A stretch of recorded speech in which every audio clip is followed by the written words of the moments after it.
Hello and welcome to the Weekly Scroll podcast brought to you by the Adventure Archive.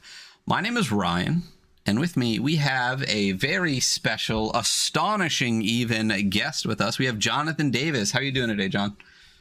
I'm pretty great. How are you? Just sleepy, but that's normal for the show. I feel like we're both night people, right? Yeah, I work nights, so I'm Yeah. usually pretty active around this time. I should have worn my graveyard shift shirt. That's what I should have done. Anyway, though, so Jonathan Davis, you've been on the show a couple of times, but for those that have not read your work or seen you, who the heck are you? Why would people know Mr. Jonathan Davis? Uh, People out there probably know me best as Civad Sanctum on Twitter and Itch and all the usual places. Probably know me from In the Light of a Setting Sun or Helm fame.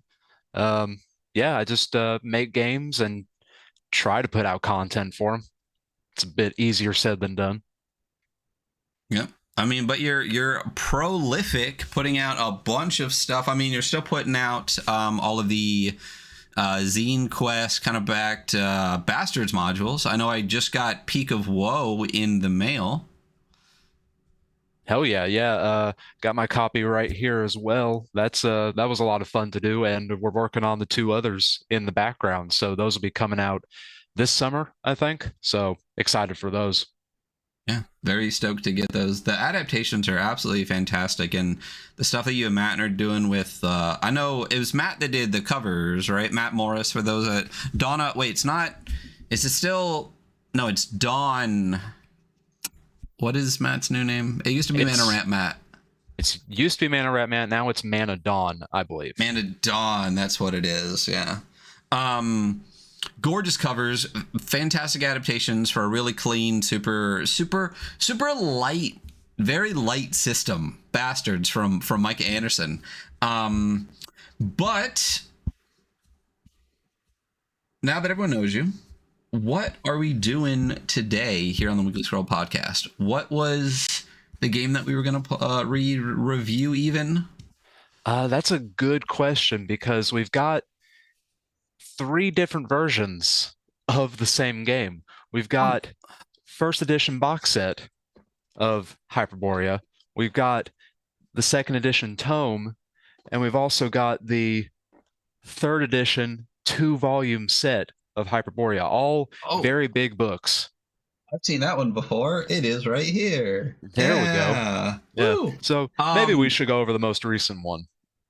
All right. So 3E. So first question. How do you feel about the shortened name on third edition? Is third edition when they decided to shorten the name? Third edition is when they decided to shorten the name. I'm a sucker for a long name for a game I, because you can have the acronyms. I love ASH as an acronym. Astonishing that's true. Swordsmen and Sorcerers of Hyperborea. Yeah. But Hyperborea works too, Yeah. just not I as fun. think it's cleaner, but honestly, I very much prefer Astonishing Swordsmen and Sorcerers of Hyperborea. I think the whole big line feels great. Maybe it's just because I grew up in a time when emo bands had whole paragraphs for album names. Maybe that gets me. But I really like it. I think it's really fantastic though. And as you said, the books are absolutely stunning.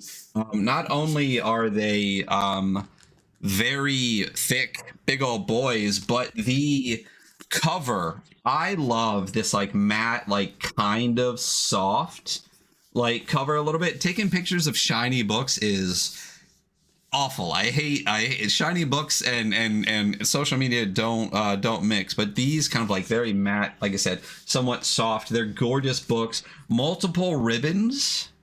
Yeah, I two ribbons mean, per book. it's stunning, and I love the orange like all the way through. It's really really fantastic. Strong orange. Yeah, it is nice. It's almost like it's not quite burnt. It's a little more like Tennessee than Texas, but and then it comes with a full atlas as well. So Yeah, the Atlas is pretty great too. It's very usable at the table. A lot better than the giant poster maps that they included with the two previous editions. Well, it's interesting because Hyperborea is kind of like a hexagram shaped world anyway, right? Hmm. So it's nice that it's like, I love this idea here where it's literally like they take like a zoom like square and then give you like a zoomed in picture next to it. It's just a really really cool interesting way to do the atlas um with like the big spread here in the middle. It's really neat. Overall, I mean, the project is gorgeous and extremely well done. You're the one that recommended Hyperborea to begin with. You actually reached out and were like, "Hey, if you ever do Hyperborea, let me know." And I was like, "Fuck yeah, let's do it." So what made you not want to only have all three versions of Hyperborea, but to actually come on the show and talk about that? For me personally, I think it's the perfect like distillation of old school games and what I want out of those games. It's the perfect toolkit for these old school adventures in the way that maybe an OSC or like say a like Labyrinth Lord are a little lacking for me personally. It's got a lot of flavor and a lot of character in it that hopefully we'll touch upon in this podcast in this review. So is it mostly like the lore and the vibe of the game you like more, or is it specifically or mix like the rules as well? Since it's kind of an AD&D like Neo clone where they've taken kind of like the guts and moved it, but you also said there's like a little bit of mix of BX in there too. So is it more like the world you're into, the rules, or a little bit of both? It's a little bit of both. It's vibe heavy, like Mhm. you know, the main chunk of lore is in the referee book, but it you can get little like touches of it throughout the rules as well. And it does some interesting things with the rules that really streamline maybe that crunch and that like esoteric nature of those older editions that rub people the wrong way. You know, for anyone out there who wants like an old school experience with gaming, I think you can't do any better than Hyperborea. And that's my personal opinion. Gotcha, gotcha. Um, so I never played AD&D. You know, I think the my uh kind of a what I've done a little bit more with old school gaming. We've gone over some BX stuff here on the show, like Neon Lords of the Toxic Wasteland is a real BX Neo clone. This is definitely beefier than that. You know, I don't think Yes. we've really hit on anything approaching AD&D or the complexity of the older games. You know, that are kind of based in that like grid of, you know, family tree of D&D. This is probably one of the most complex role-playing games I've read as far as tables and charts and just so much stuff to it. Um, is there like a sense of, did you play a lot of the older editions, or was this kind of the approach into it? I have not played a lot of the older editions, but I have read most of the Mhm. older editions. And yes, I think there is a sense of when you first pop up in these books, you're like, combat matrices, what is that? And it just like makes your eyes cross. But once you get the procedure down, those charts almost become secondary. You don't need them. Um, Mhm. like they just become another piece of the tool set that you just toss to the side. And that's what these books are. They're tool sets. Like I think people have a tendency, and this probably comes from more modern like play styles, is that these are two books that I have spent money on. I'm bringing them to my table, and I'm going to use every single bit of these books at the table. And that's just not the case. You can pick and choose what you want to use from these books at your table, and you're not going to break the game.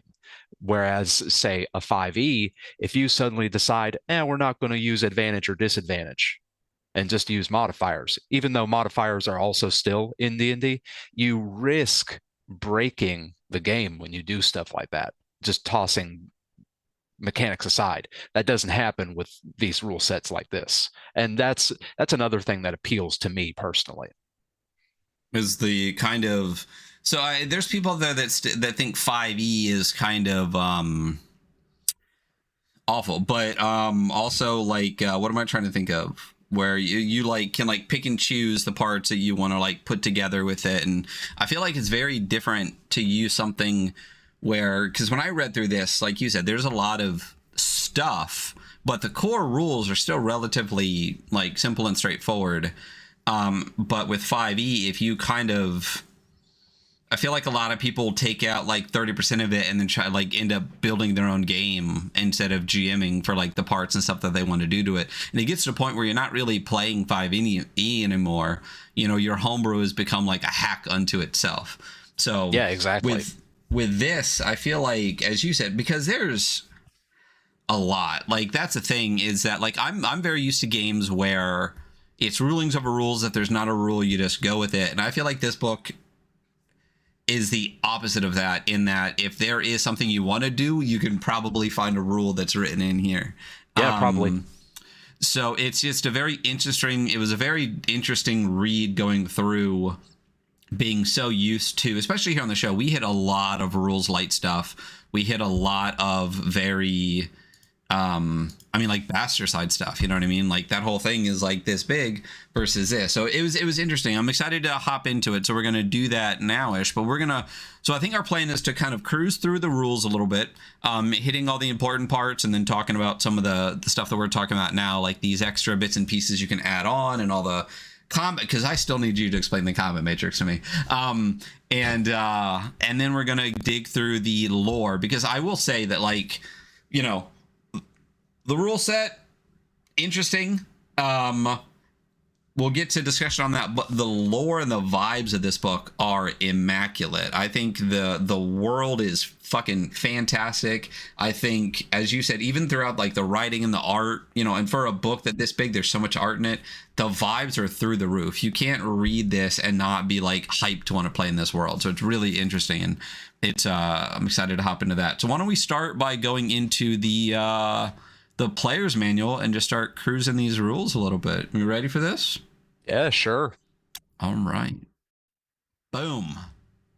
Swords, sorcery, and weird science fantasy Hyperborea. I still want that astonishing in there. I really do. I think it's a great word. I think it was a strong title already, and I think they've got a strong title too with this new edition, but I think they lost a little something with the change. You know, I never knew them before, but I feel like I still miss it, you know? Yeah.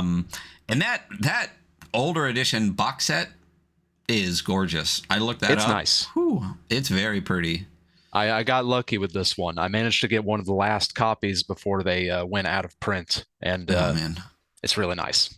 Just the I don't know, that retro vibe that it's got going on for that entire set, even like the font and everything for it, it just And another plus for it, spiral bound books. I love me a good spiral bound.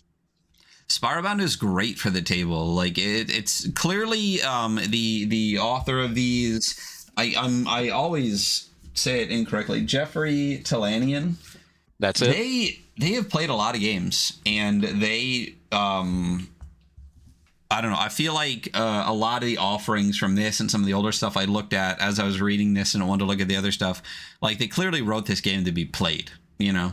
Absolutely. Like not that every game's not written to be played, but you know what I mean? Like even just the concept of the spiral bound notebook, like clearly you can throw that down at your table a lot easier than like a bigger one. So I don't know. I think their very clear love for the game comes through pretty strongly. Mm-hmm. And also, gosh, this art is beautiful. The art is one of the best aspects. Let me know if you get this comparison. Think of this game and then think of DCC. Do you see some overlap there? Oh yeah, there's definitely like a I feel like there's maybe a little bit more science in this one than I feel from DCC. I know there is some DCC that has like more science, but to me, DCC has always felt, and maybe I'm wrong because I also haven't read a ton of DCC either, but it's definitely like a weird fantasy game. And Hyperborea felt like, to me, reading through it, seeing the art, like a weird science fantasy game. But there's a clear, there's a very clear overlap. Like, I think, like the Venn diagrams of DCC and Hyperborea are very much like, overlapping each other. And cover artist is Charles Lang, by the way. Just want to put that out there. Charles Lang, God damn it. Killing it. And what's weird, I don't know why I always pick like the weirdest little bits and stuff. My favorite thing about this cover, and for those in podcast land, it's the cover of the player's manual. It's got these 3 characters, looks like a wizard, a paladin, and a barbarian on a possibly crashed spaceship looking thing with a giant spider in the foreground. First of all, the composition of this, where you're actually looking over kind of like the left, we'll say, shoulder of the spider, like between the legs that the characters be on. Amazing composition. But some of my favorite stuff on this entire thing are these blue hairs on the legs that just pop off the orange background. It's like a neon blue, and it really complements the orange. It's so good. So yeah, the cover art is absolutely fantastic. Coming onto the next page, I was this close to buying the special editions because that's what I do. That is one of my things, is I have to have it. But I'm going to be honest, I'm not a huge fan of like the death metal logo because my eyes can never read it. And I get that. I wanted the art on the covers. Like the special edition, it was just kind of like a burnt orange with the logo slapped with this like kind of like death metal logo on the front, and they're gorgeous. But I did not want to miss out on the cover art of either of these books. It's stunning. But yeah. So this is Sword, Sorcery, and Weird Fantasy, Hyperborea Volume 1, Player's Manual, Jeffrey Talanian. This book is 333 pages for the first book. And it says here, the milieu of Hyperborea are inspired by the fantastic literature of Robert E. Howard, H.P. Lovecraft, and Clark Ashton Smith. Other inspirational authors include Edgar Rice Burroughs, Fritz Leiber, Abraham Merritt, Michael Moorcock, Jack Vance, and Carl Edward Wagner. Hyperborea rules and conventions are informed by the original 1974 fantasy war game and miniatures campaign rules as conceived by E. Gary Gygax and Dave Arneson. I mean, weird sword and sorcery. You can't come up with a better list of people that did all that. So right off the bat, I will say, one of the things I'm most known for here, not hyperlinked, and a relatively small table of contents for a book this big. Like, it's just chapter titles.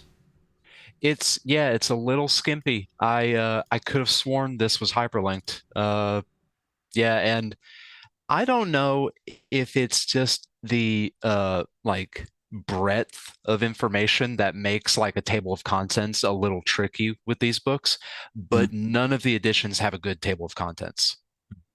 The second edition like particularly falls to that curse as well.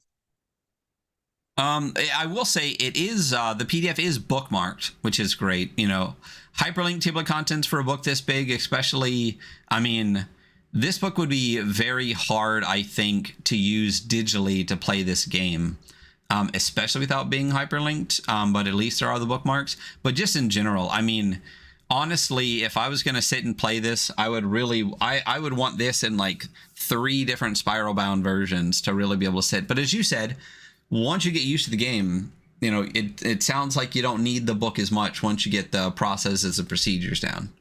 Yeah, once we get into the core mechanics of the game, you'll find that it's pretty streamlined. It's pretty like straightforward.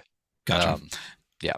So, and man, I will say, Jeffrey, I know it's expensive, and I very much appreciate the amount of art in this book. For a book this big, I was not expecting as much art as there is, and I was pleasantly surprised to see a ton of it used. And it's definitely got that old school vibe feel to it. And then, you know, in the PDF, there's a bunch of color art in the back, but throughout the book, there's like inserts of color art. We'll show them in a little bit. Really, really incredibly well done. And then there's a black and white page here of the cover art again, which no reason not to put it in here twice. It's beautiful.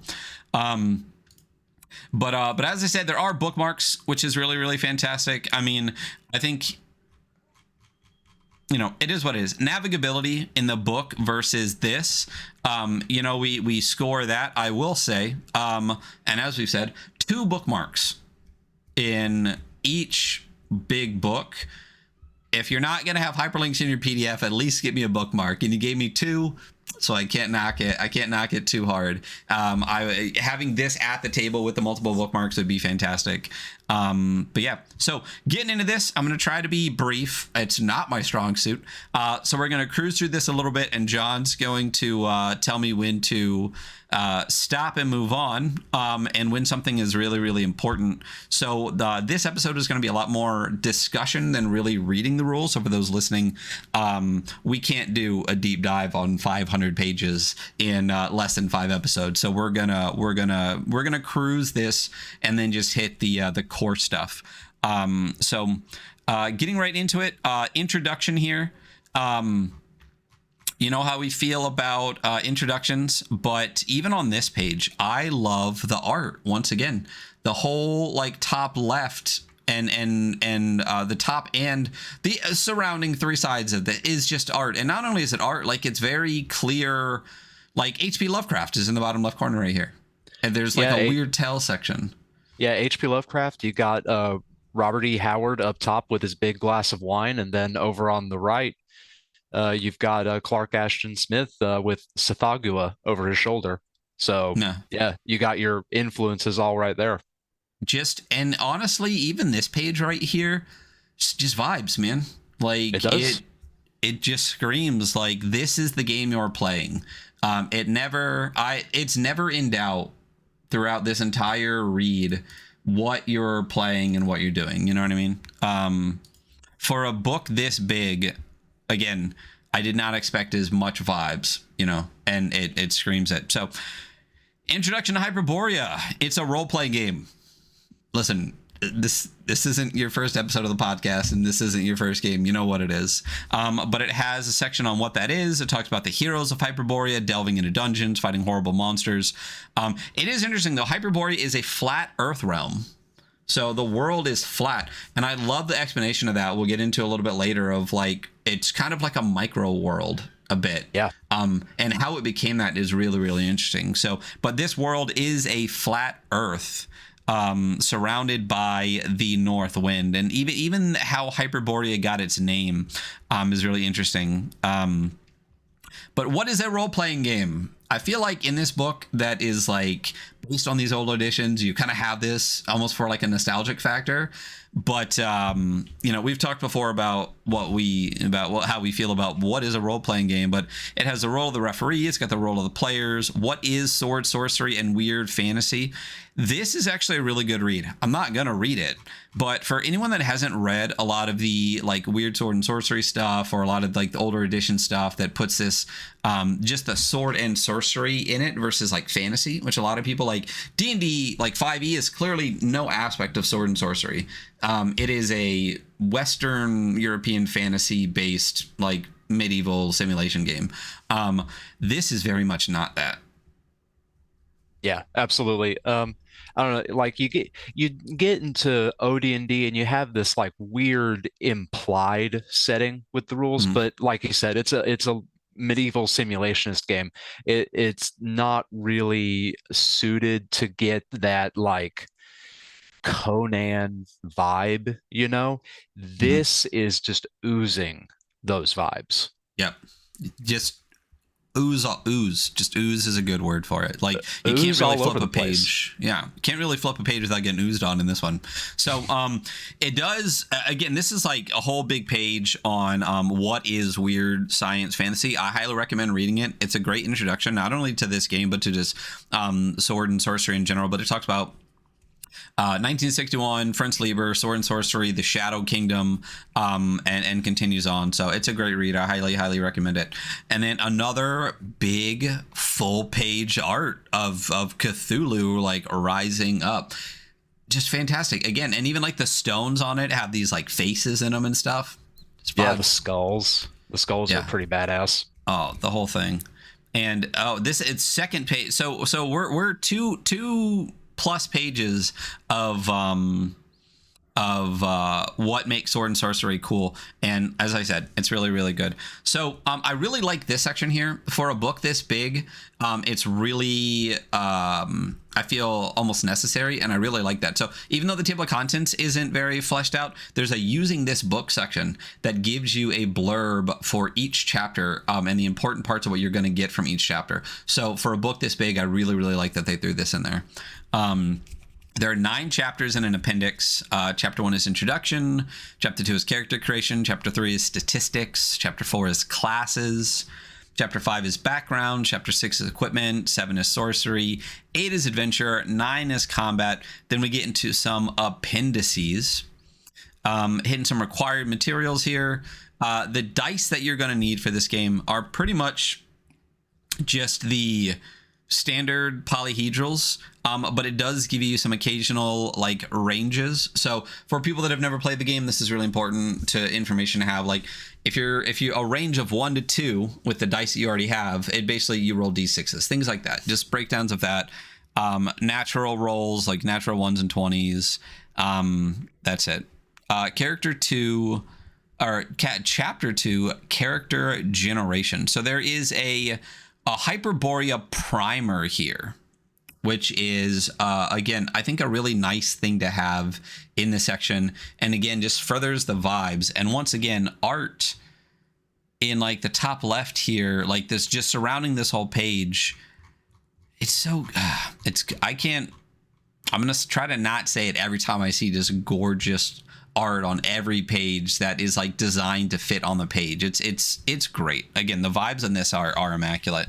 So unless you're the game referee, the first thing you need to do is generate a character. Do you want to play an Amazon fighter, a Hyperborean warlock, a Moorish pyromancer, an Esquimaux monk, an Atlantean scout, or something else? 26 classes, 24 races, and over 600 combinations. That's a lot. It's pretty wild. Yeah. It's a lot. I'm gonna be honest. It's a big book, and I like that there's a lot. That's a lot.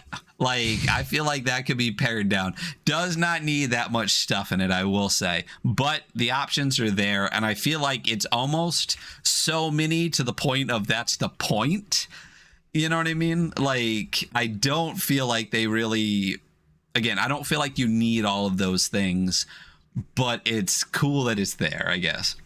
Well, we might, we're in character generation, so we might as well talk about it. You have your four main classes, and then you have all the subclasses, right? Yeah. That's to knock out multiclassing. There's no multiclassing in this book. Because I fucking hate multiclassing, so that's fantastic. So they just give you a character option instead, and I don't know. I quite like it. I like all of the options, just to knock out because I hate multiclassing too. Yeah, that's stupid. I hate it. So here's the thing, and this is interesting. And like as I read it, and I reread sections, like I said, there is we read so many light games that reading something this big and having this much stuff, there was like almost a learning curve in the way my brain had to read this book to not want to just be like, man, I could throw out 300 of these 330 pages. And I think it's just a whole different mindset on the way that there's an approach to the game, because there's always discourse, right? I generally dislike any discourse that's not bashing on 5e, because I can't not do that. But everything else I try to stay far away from. But there's this... I don't know, the right way that everyone has to play a game and write a game and what a game should be. And and we're doing a lot of different games. We're going to expand our horizons a little bit more on this season, I guess, this year of the podcast. And starting with this Hyperborea, we're going to hit DCC and some other bigger games. There's like a learning curve to the way that you kind of read games and the intent of the game. So with a lot of the lighter games, like I said, one of the things that draws me to it is, first of all, my ADHD. I sit down and read the 330-page book. It's rough. But I also like not having everything. I like to be able to just make it up as I go. And this is kind of the antithesis of that. This has everything you need down to a lunar calendar. And reading that, like, there's this clear delineation, I think, between people that want A and people that want B.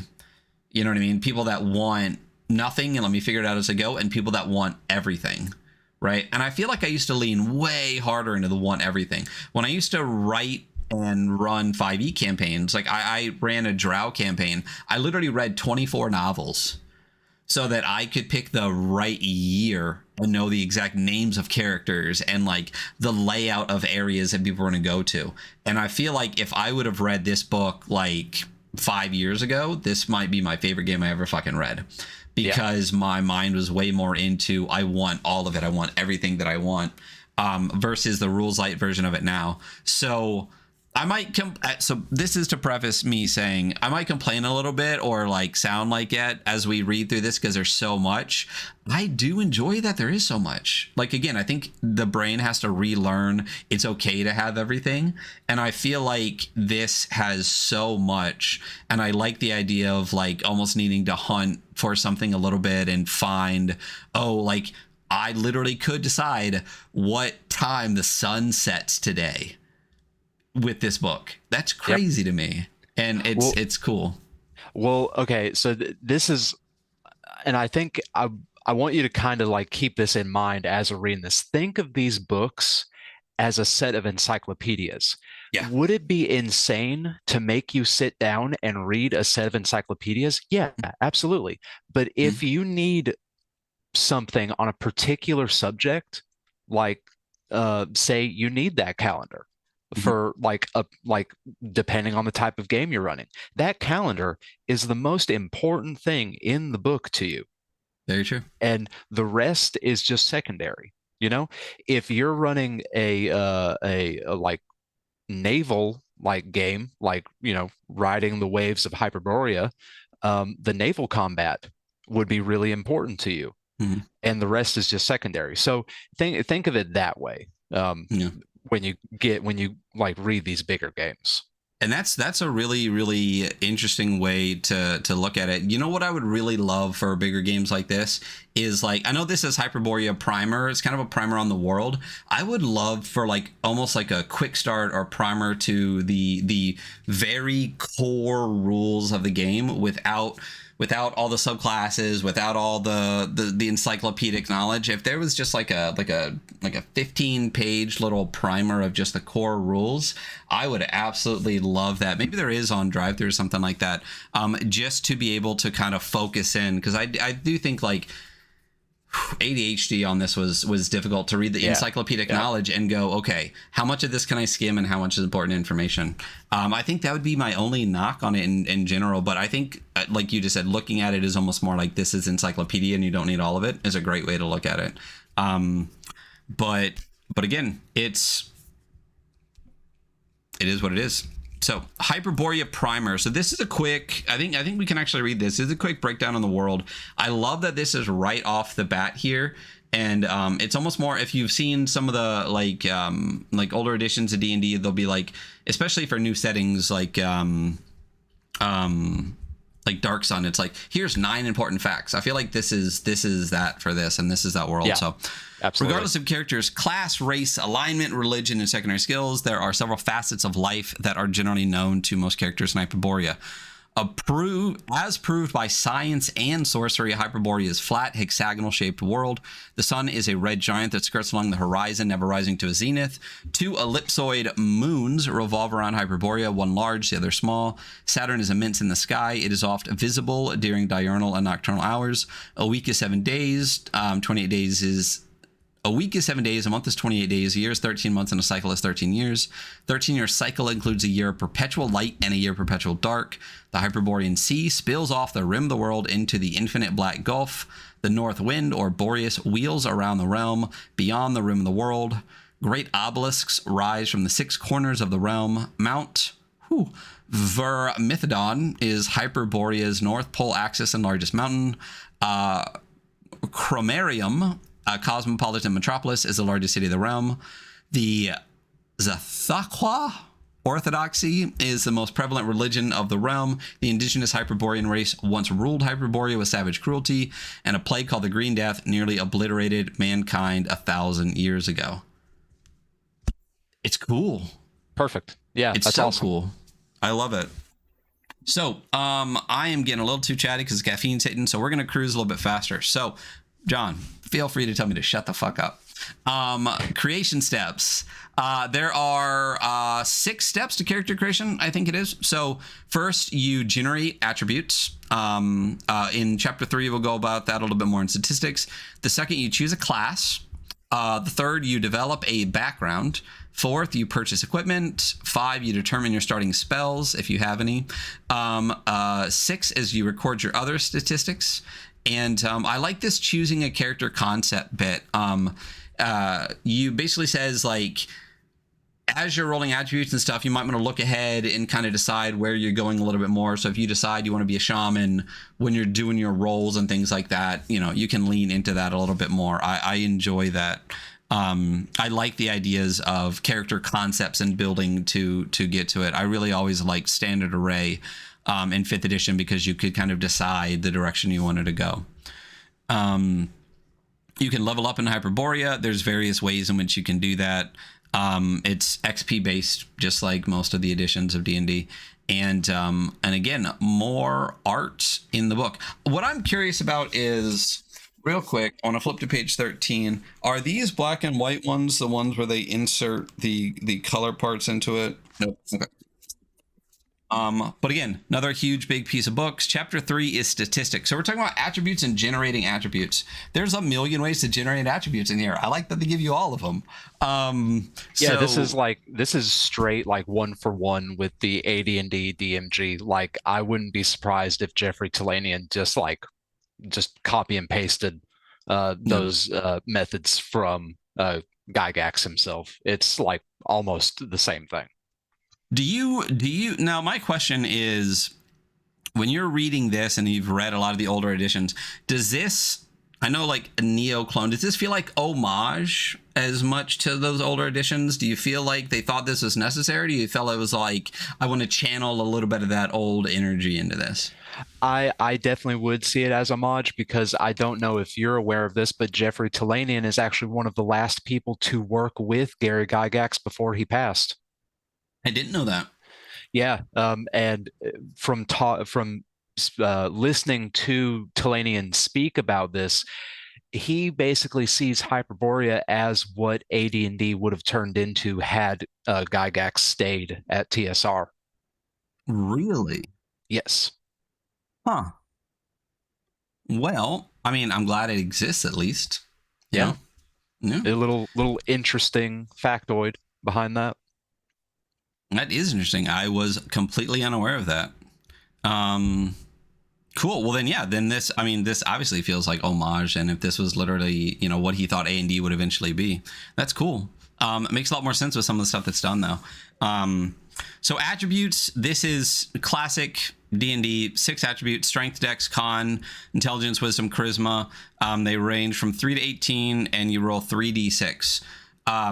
In any variation of the way you want to do that. You roll 3d6, roll 3d6 a bunch of times, make a grid, roll 4d6 and drop the lowest. There's a million different ways. There's literally 6 different variants on how to do that. And you can also do an attribute adjustment with permission, where you can increase one by dropping 2 on another. I like that, actually. I would do that, to be like, hey, if you want to make a stat 2 lower to raise one up, I think that's a really great thing to do. So this page is when my mind went, oh my God, this is not going to be super easy to read as we went through this. So there are tables for every attribute. Yep. And So using strength as the kind of the example for this, so we don't go through all of them, there is a table that shows how strength is defined. There's attack modifier in melee. There is damage adjustment, melee and hurled. There is a test of strength. The chance in 6 to force open a stuck or locked door or do strengthy stuff. And then there is an extraordinary feat of strength, which is the chance for strength feats of heroicness, like lifting a portcullis and stuff like that. So it literally gives you like 1 in 6. If your strength is 3, you have a 1 in 6 chance of testing your strength. If your strength is 18, you have a 5 in 6 chance. Extraordinary feat of strength, you have a 0% chance if it's 3 and only a 32% chance if it's an 18. As I said before, as someone who likes rules light stuff, this broke my brain a little bit. But as you said, getting encyclopedic about it and really digging into how much information is available if you want it, this is really cool. Like, I really like how it's broken down, and to sit down and do all of this for everyone had to take so much time and thought to really do all 6 stats this way, and then the entire book. You can kind of extrapolate the thing I just read, and that's how the whole book kind of feels, where like, do you need to know the chance in 6 of if you're going to lift a portcullis or not? Whether you need it or not, it's there, and you absolutely have that information if you want to find it. So it's neat. Yeah, it's actually like, and I'm gonna drop the ball here on you. This is how you perform attribute checks in this game. There's no D20 roll. There's no roll 3d6 under your attribute. This is your attribute check. You roll a 6-sided die, and you have a certain chance in 6 of doing that. It like has really cut back on the D20 rolls in these trad games. And I like that because it's different. Because I'm gonna be honest, the D20 is probably my least favorite die. It's a bit overused. It's a bit overused. I'm a 2d6 guy. I like a bell curve. I really, really do. And it's interesting that you literally, it gives you a DC right off the bat. That's the thing I don't really like about D20s, is that it's a 5% chance of everything. Which means it could be your worst score, but you could somehow get a 20, and it could be your best score, and you can somehow get a 1. And what I like about 2d6 is the bell curve, because you're more likely than not going to hit that middle ground where most people are generally kind of okay at everything, and then when you get a couple more points in something, it pushes you up, so you're more likely to succeed even if it's with a risk. I really enjoy that in this. Like, if your score is 17, you have a 4 in 6 or a 2/3 chance of succeeding. And one of the things I also don't like is just arbitrary DCs. Like, it's a 14 but I rolled a 13, so what do you do with that? You know what I mean? I really enjoy that if it's a test of dex, you have 4 in 6 chance right off the bat. There's no arbitrary DC. There's no all that kind of stuff. You just see what your score is. You see what the test is. You roll, and as soon as the die hits a thing, you know if you have it or not. Mm-hmm. Yep. So and this game still kind of does that. If we ever get to the adventuring section, it does have that arbitrary DC, but it's still boiled down to the chance in 6. And it's really nice. And I really like that. And I assume then extraordinary feat of strength, you're just rolling percentile dice. Yep, correct. Yeah. So that's great. So that goes through the grids for all of these, and they're all tweaked a little bit, like, trauma survival, test of cons, magic spells, clerics bonus spells per day. Every stat gets a breakdown of, the important bits of the things that you're going to need. The next thing that you're going to have to explain to me when we get to it is the AC, because I looked at it and I'm trying to figure it out, and I know it's like a simplified Thaco. Broke my brain. I texted John a picture and was like, bro, I don't get it. I really don't. Each other stats you get are AC, class ability, fighting ability, hit dice, movement, saving throw, and turning ability. And we'll get to those as we go. And then another full page piece of art. And we're already into chapter 4, even though we're only 20 pages in. So that lets you know in some of the later chapters, some of the chapters are big because, the subclasses and classes and stuff like that are a huge chunk of the book because it breaks down each individual one. So yeah, classes and spells particularly are pretty big sections. The spells I literally read too and went boop, boop, boop, boop, boop, boop, boop, boop, and just kept going. I was like, I can't. This is breaking me. classes. There's 4 principal classes. They're pretty much the classic 4 classes in a party. You got the fighter, you got your magician, you got your cleric, and you got your thief. So super classic. I mean, clearly, because again, this is what it is.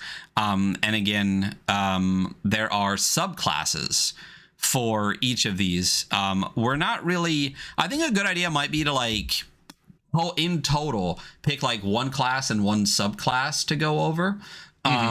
Just to kind of give a breakdown of that, and I'm gonna absolutely let you pick maybe your favorite class and subclass, but a quick rundown of all of the subclasses here. And I love that you told me that the whole reason for the very clearly multi-classed subclasses was to stop people from multi-classing. I don't mind if I ever allowed someone to multi-class, it would be from the start. It would never really be like people, I don't know. I'm not a min-maxer, so I always hate people where they're like, well, I'm going to be a sorcerer with like 1 level of warlock just so I can unlock this pack to do. Like, that stuff always drove me insane. Play the game, not the rules, you know? But it's really interesting. So fighter subclasses, you have barbarian, berserker, cataphract, which is like a almost like an infantryman. It's like a horsebound soldier. Yeah, cavalry. Yeah, cavalry, that's right. Huntsman, paladin. So paladins in this game aren't they're not under the cleric section, which I immediately thought. They're more just like a warrior for justice and law. You got your ranger, and you got warlock, which was an interesting, I definitely jumped to that and read that one because I was like, how is a warlock in a fighter subclass? But it makes sense. It's basically just like a battle mage. Is what it feels like a little bit. Yeah, it's a Elric homage. There we go. That makes sense. Magician subclasses, you got cryomancers, illusionist, necromancer, clearly what I would play, pyromancer, and witches. You got in the cleric, you got druids, monks, priests, rune gravers, which I thought was interesting, and shaman. And then in thief, you have assassin, bard, legodermanist, which is the thief, sorcerer multiclass, and then purloiner and a scout, and those are all of the various things you could possibly be. So a lot of combinations, and I really do like that they're all laid out for you right off the bat. Makes me, it tickles my heart a little bit to be like, multi-classing, we're good. So there's a breakdown here of class terms and definitions, all the things that you need. So what an attribute requirement is, what a hit dice is, what your alignment is, what a turning ability is. Great page to have. I think this is a really great reference page. I'm curious why there's a big 4 in the top right, though. That is the chapter number. But why is it just on... Is it on every other page and I just missed it? Or is it just like randomly... It's other. No, not every other page, but see, almost. That's what I'm saying, right? Like, I felt like I didn't notice it until like this page, and suddenly I'm like, that's a giant 4 in the top right. Regardless, so we're getting into the classes. So of the 4 primary classes, which one is either your favorite or the one that you think is the best to explain a little bit? Me personally, I think you can explain most games by how they treat fighters, especially these trad games. I don't disagree with that. So the fighter, great, like almost 2/3 piece of art. I can't get over enough, like I said, how much art is in the book for a book this big, and it's all so well done that you never, even as I was reading it, and like I said, with my ADHD and stuff, this was a little bit difficult to read. I literally would set like a 15-minute timer and to read, and then a 5-minute timer to take a break so I could get back to this a bunch. But I feel like the art helps break it up so much compared to another big book we tried to read, which was Lancer, which has very little art and a lot of pages of just like 2 columns of black text on white for page after page after page. This one really breaks down little boxes and charts and art and stuff in a way that's a lot more, I think, approachable and a lot easier to read, even if it is still like a lot. So the fighter is an archetypal warrior versed in myriad styles of combat and proficient in all classes of arms and armor. This trained combatants have skillfulness in infantry, horsemen, crossbowmen, longbowmen, halberdiers, and pikemen. So this is the classic fighter. Anyone that picks up a weapon, knows all the weapons, and hits people with them. That is what this person is. And there is a person here who looks very much like a kind of like a Roman legionnaire with like a big shield and blade. And again, the composition's great with the sword coming out at you. None of the art in here feels like it's static, really, which is really, really cool. So breaking down the class, and you tell me when I'm wrong about stuff. So you have a starred list here. So anyone that's read 5e, you know where that came from now when you look at something like this. The whole like class creation section clearly, harkens back, since this harkens. It even says fighter Roman underneath it. That's great. So attribute requirements. So you're required to have a strength of 9. Your prime attribute is strength, which is 10% XP bonus if you have a 16 plus. Hit die type is a D10. Alignment is any. Armor is any. Shields are any. Favored weapons are any. Saving throw modifiers: death +2, transformation +2. And for starting money, you got 3d6 times 10 GP. So that's all the stuff you all get right off the bat. And then you have class abilities. So extraordinary, plus 8% chance to perform extraordinary feats of strength. You can see that in chapter 3. Again, hyperlinks here, where if it said chapter 3 and you clicked on it, would be great just for navigability. I will say the only thing I could give for why it isn't hyperlinked is, goddamn, can you imagine hyperlinking this entire book? You would have to pay somebody just to do that job themselves. Seriously, between this and the second book. So I can understand to a point, but it would still be very nice. So plus 8% chance to perform. So as we talked about earlier, there is literally a percentile dice for if you're doing something crazy extraordinary. So the fighter gets a plus 8% on the normal strength check, which is cool, because I think at 18 there's like a 32% chance. So suddenly you jump up to a 40% chance. So that's cool. Heroic fighting to smite multiple foes when combating opponents of 1 HD or less. Double normal melee attacks per round. So 2/1 or 3/1 if wielding a mastered weapon. And then this dramatic attack could be effected as a single, devastating swing or lunge that bursts through multiple foes. And at level 7, when combatant foes are 2 HD or less, you can do the same thing. You double your melee attack rounds 3/1 or 4/1 if wielding a mastered weapon. So I'm dumb. So it says double normal attacks per round. So is that 2 instead of 1? So then, but 3 if you're wielding a mastered weapon. So for every 1 you have, you actually triple it for a mastered weapon. And then at level 7, it says double normal melee attacks per round. But why does it say 3/1? 3 for every 1. Wouldn't that be tripling? No, because what that is saying is that the 2/1, that is 2 attacks for every 1 round. Oh, per round, not per attack that you get. Gotcha, yeah. Gotcha. So on level 7, double normal melee attacks per round. What is the 3/1 then? It's 3 attacks per round? Yeah, 3 attacks per round. But what broke me was it says double normal melee attacks per round, but then it says 3. Wouldn't that be 4 or 2 or? Let's see. Yeah, attacks per round too.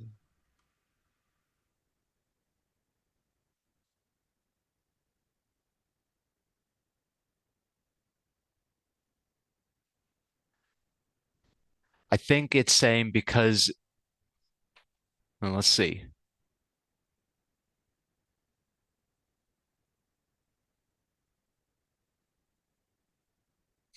Yeah, that's weird. I don't know. Right? Like I'm just being a little nitpicky about some of the wording, but I think it's just the way that it's the first time that this something came up, and there's not really an explainer for it. So there was just a couple of things out there like that. I see. Because melee expert At 7th level, a fighter's standard melee attack rate improves from 1/1 to 3/2. Okay. So that's saying when you hit 7th level, you improve from 1 attack every round to 1 attack this round, 2 attacks the next round. Gotcha. Okay. All right. So this goes 3-1 and then 4-1 for a mastered weapon. Makes sense. So, and then it talks about right afterwards weapon mastery. So mastery of 2 weapons, which means +1 to hit and +1 damage. So you can master multiple weapons. Additional weapons can be mastered at 4, 8, and 12. So this only goes to 12th level, which I love. I think 20th level is just stupid. No one plays past 11 anyway. Yeah. So you get a lot of stuff between your class and subclass. You're getting stuff like every level, which, 5e kind of does that too, where you feel like there's you're like missing out on like the 1 or 2 levels where you don't actually get something. But since it only goes to 12, I enjoy that, and the consistency of experience points of leveling is also better, I think, in this too. So you can get weapon mastery, which gives you mastery of 2 weapons. You can get grand mastery, so at 4, 8, and 12, or 12, when a new weapon mastery is gained, fighters may elect to intensify their training with an already mastered weapon. When this weapon, with this weapon, the fighter becomes a grandmaster, so you get +2 to hit and +2 to damage. You can enlist henchmen at 6th level. A fighter may seek or be sought out by 1 or more henchmen. Class individuals who become loyal followers. At 7th level, you become a melee expert. So, as you said, a fighter's standard melee attack rate improves from 1-1 to 3-2. Note that weapon mastery can further increase your attack rate. So, all I had to do was read a little bit more.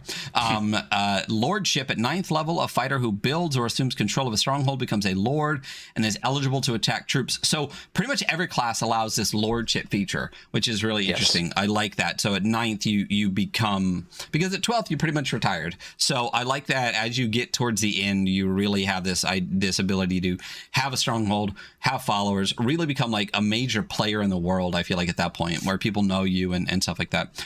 There is a whole fighter table here that breaks down level, experience points, hit dice, saving throws, and fighting ability. So at level 1, obviously it's 0 XP, you have 1d10 for your hit dice, you have a 16 for your saving throw, and 1 for your fighting ability. And all the way down to level 12, it takes 640,000 XP.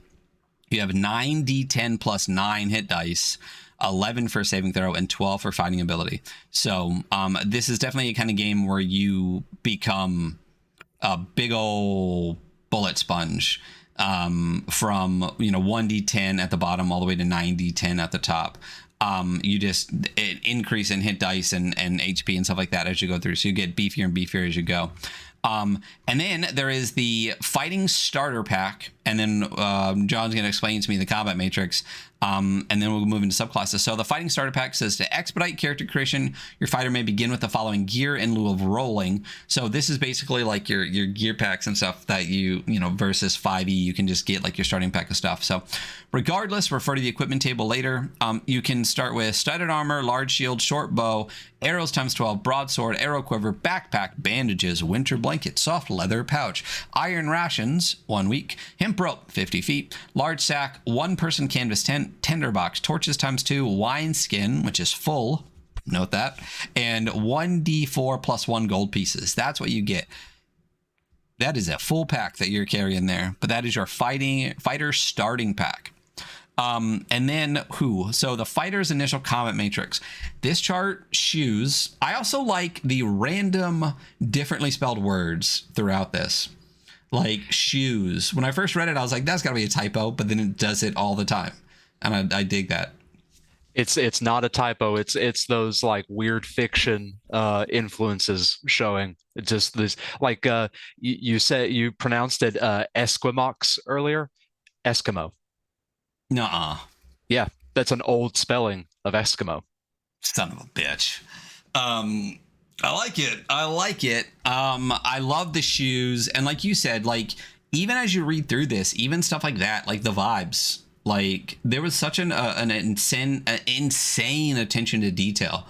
Like it's just a really well written book, like all the way through, and I really enjoy that. So this chart choose the modified D20 chance to hit For all first level fighters, fighting ability, your FA, improves every level. So at second level, a fighter needs a modified 18 roll to hit AC 0 and so forth. And so forth is not enough of an explanation for this. So you then immediately go down to a table, right? So the top line of this is opponent's armor class AC. And the bottom line is the D20 result. And on the left, it says 9 over 10, 8 over 11, 7 over 12, etc. And then when you hit 0, it's 19. And then all the way to the right, it's minus 9 over 28. I was like, well, it's descending. No, wait, it's not. Wait, I don't understand. I'm rolling, and to hit an armor class of 0, I need a 19. So and that's when I was like, I don't know. And I screenshotted it and I sent it to you and I said, I don't understand. So could you please explain to me what the heck this comment matrix does and what these, because I scrolled to AC and was like, wait, okay, so lower is good. Well, wait, lower is bad. Like it just, it broke me. So please explain to me how we get 910 minus 928 and 19-0. So in a descending AC game, Okay. the 9 would be totally unarmored. Like you've got nothing on you. A negative 9 would be you're impossible to hit, right? Yes. We're in agreement there. To hit that armor class 0, so that would be pretty moderately like armored. That'd be a pretty beefy boy. You need to roll just natural on your D20, a 19. But you also have modifiers. So say I have a +2 to hit, like from my strength and my weapon mastery. So if I rolled a 19, that means I get 21. So I've hit -2 AC and everything worse than that, which would be -2 and up. So you want negative numbers for AC. Yeah, you want to get your AC as low as possible. Like I think, was it full plate gives you like a 3 AC or something like that. That's pretty good. That's a pretty good AC. A 3 AC is pretty good. So a 0 AC is like a shit ton. Yeah. 0 AC is like almost impossible to hit because you got to think. Because that's a 19. Yeah. You've got to hit a natural 19 on the die just to hit. So the one on the bottom is the natural unmodified number that you actually roll on the dice. So if I roll, so say I roll a 17, right? So I can hit a 2, but I have modifiers. You said I have a +2 to hit. So does that mean I move 2 over on the top? You would move 2 over on the bottom to be at 19. Okay, and then reference the top. So it's a so it is still, it's your roll, but it's also you add the modifier to the D20 result and then go up. Correct. Okay. All right. I think descending AC just breaks my brain and I'm not going to get it. So I would just need to like have this combat matrix like handy and just reference it until my brain like went this way is what it sounds like. There's a reason they print it on the referee's screen. That's all I'm saying. Yeah. And I think also like actually sitting down and building a character and figuring out why my AC is what it is, I think would really help me a lot, because I think the idea of like the descending AC combat matrix here, like not having sat down and really built one out and been like, okay, so what happens when I add a shield to it? Okay, so what happens when I upgrade my armor? That's what my AC does. Like I sat down and read it, but like I'm definitely someone who has to like do it and kind of like teach back. I think that would help a lot with this. But yeah, I feel like this is something that I would have to have for a long time. And so this is considered descending AC. Yes, this is classic. Like it's not THAC0. It's definitely a simplified version of it, but this is classic descending AC as it worked back in the day. Okay. All right. I mean, it works. Clearly, it works. I've never played a descending AC game, so I think I understand it a little bit better now. But I think my understanding literally comes down to just use the matrix. So, so that is the fighter. The magician is also here. I love the mix of sword and sorcery. I'm not going to go through the magician. Like the whole thing, but I do want to touch on the alchemy thing because that made me giggle a little bit. So in alchemy, to practice sorcery science of alchemy, apprentice magicians learn how to identify potions by taste alone. Albeit the practice is not always safe. Love that. It's one of my favorite lines in the whole book. At 7th level, a magician may concoct potions with the assistance of an alchemist. By 11th level, the assistance of an alchemist is no longer required.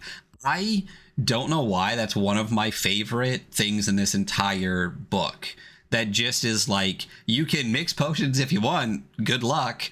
Yeah. But here's this guy who actually knows the science of mixing stuff, and if you work together, you can make cool stuff, and eventually you get good enough to not do it. I love that mix of science and sorcery in that specific ability, or this specific little blurb here for class abilities, so much. And I don't know why, but it tickled me so hard, and I read it like 4 times. You also read it a million times because every subclass gets to do it. But like, I really, really enjoyed that a lot. So again, I think this is another aspect, like you said, of like vibes all throughout. Rules, little flavor text, like art, it just keeps going. So there's a whole section here on magic with, again, art all over the place. The cleric, which really, really digs deep into the sorcery, but divine. Really enjoy that. Great piece of art here too, with this like almost like vampire undead thing coming up out of a pretty badass sarcophagus with some skeletal things behind them. Really love that. The thief, classic thief. This one is a Celt. To me, this looks like they're doing the thing from absolutely. Raiders. Yeah. Yep. And then I did the replace the idol with the sandbag gesture for those listening. And then this immediately jumps into subclasses, right? So of all of the fighter subclasses, which one is your favorite? Or a different subclass, because it really gives you everything you need in the subclasses for all the classes, whichever one you want to go with. Berserker or Warlock? I'll let you pick.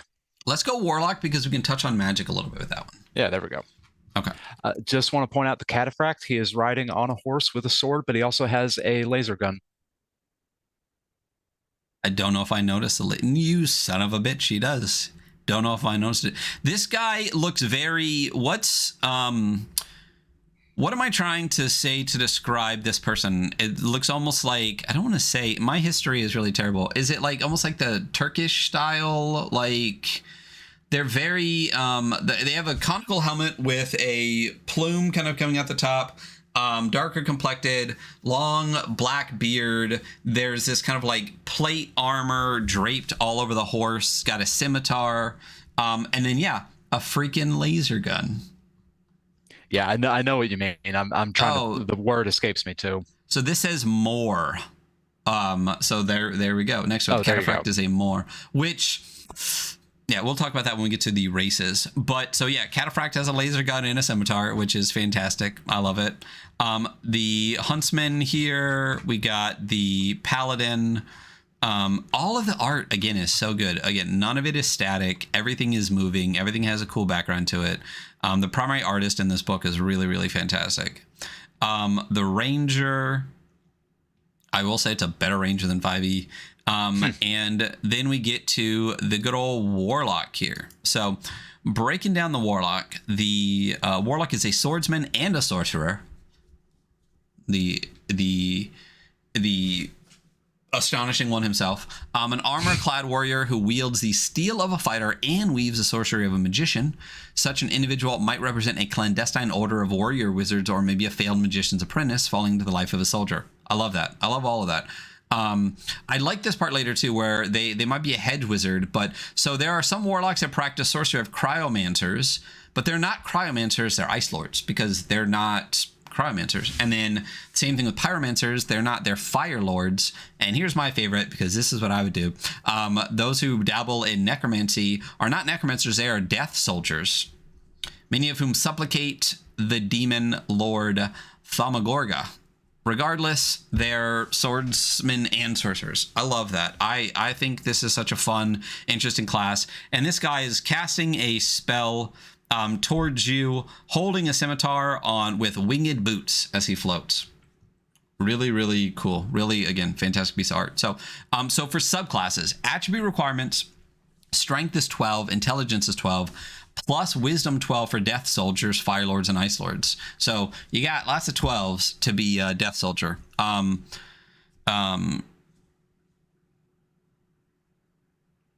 Then we have the can you continue reading that little section there at prime attributes? Yeah, of course. You got your prime attributes. You need strength and intelligence of 16 plus to get that 10% XP bonus. Hit die type is a D8. Alignment can be any for base warlocks, but for death soldiers, it needs to be neutral, lawful evil, chaotic evil, fire lords, chaotic good, neutral, chaotic evil, or ice lords, which are lawful good, neutral, and lawful evil. Armor allowed is light and medium. Shields allowed is any. Favored weapons, any.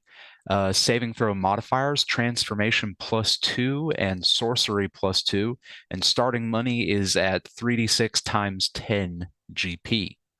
Yeah. I really enjoy, again, the more you dig into this, when you dig back into like kind of like the rules heavy aspect of it, you like it more and more. And I really like even like breaking down death soldiers, like neutral, lawful evil, or chaotic evil. That's all you get. That's what you got to be. And I've always loved playing neutral evil characters, characters that are generally seen as evil, but playing them as neutral. Like, I really love Death Cleric is my favorite class in 5e, and I love playing a neutral Death Cleric, where death is just a thing that exists. It's not this, like, evil incarnate.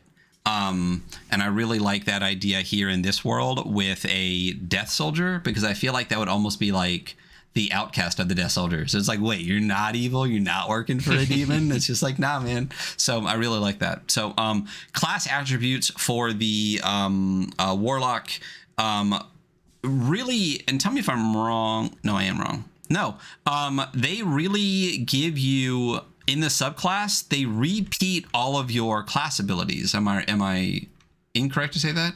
Yeah, so how it works is that the subclasses, they get a lot of stuff, but the primary classes, they're beefier. So they like get a bump up in stuff, whereas the subclasses, they have the same thing with a little extra, just a little weaker, because you get so much. So you don't, and I guess when I was reading this, it never clicked in my head, you don't pick a class and a subclass of the class. You pick either one of the primary classes or you pick a subclass, right? You don't have both. Correct. And that would make sense why all of the stuff that you get from, well, some of the stuff you get from the class is also written in the subclass. It's not just so that when you pick both, you have it all in front of you. You literally pick one or the other. Interesting. So you are literally just a fighter, or you are a berserker and a huntsman and stuff like that. Correct.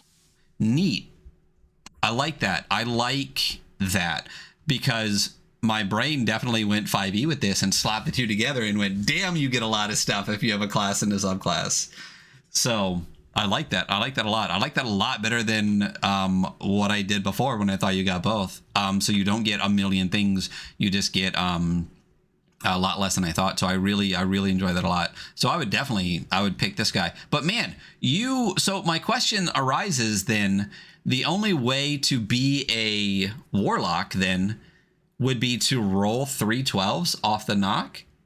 Correct. Damn. There's higher attribute requirements for the subclasses.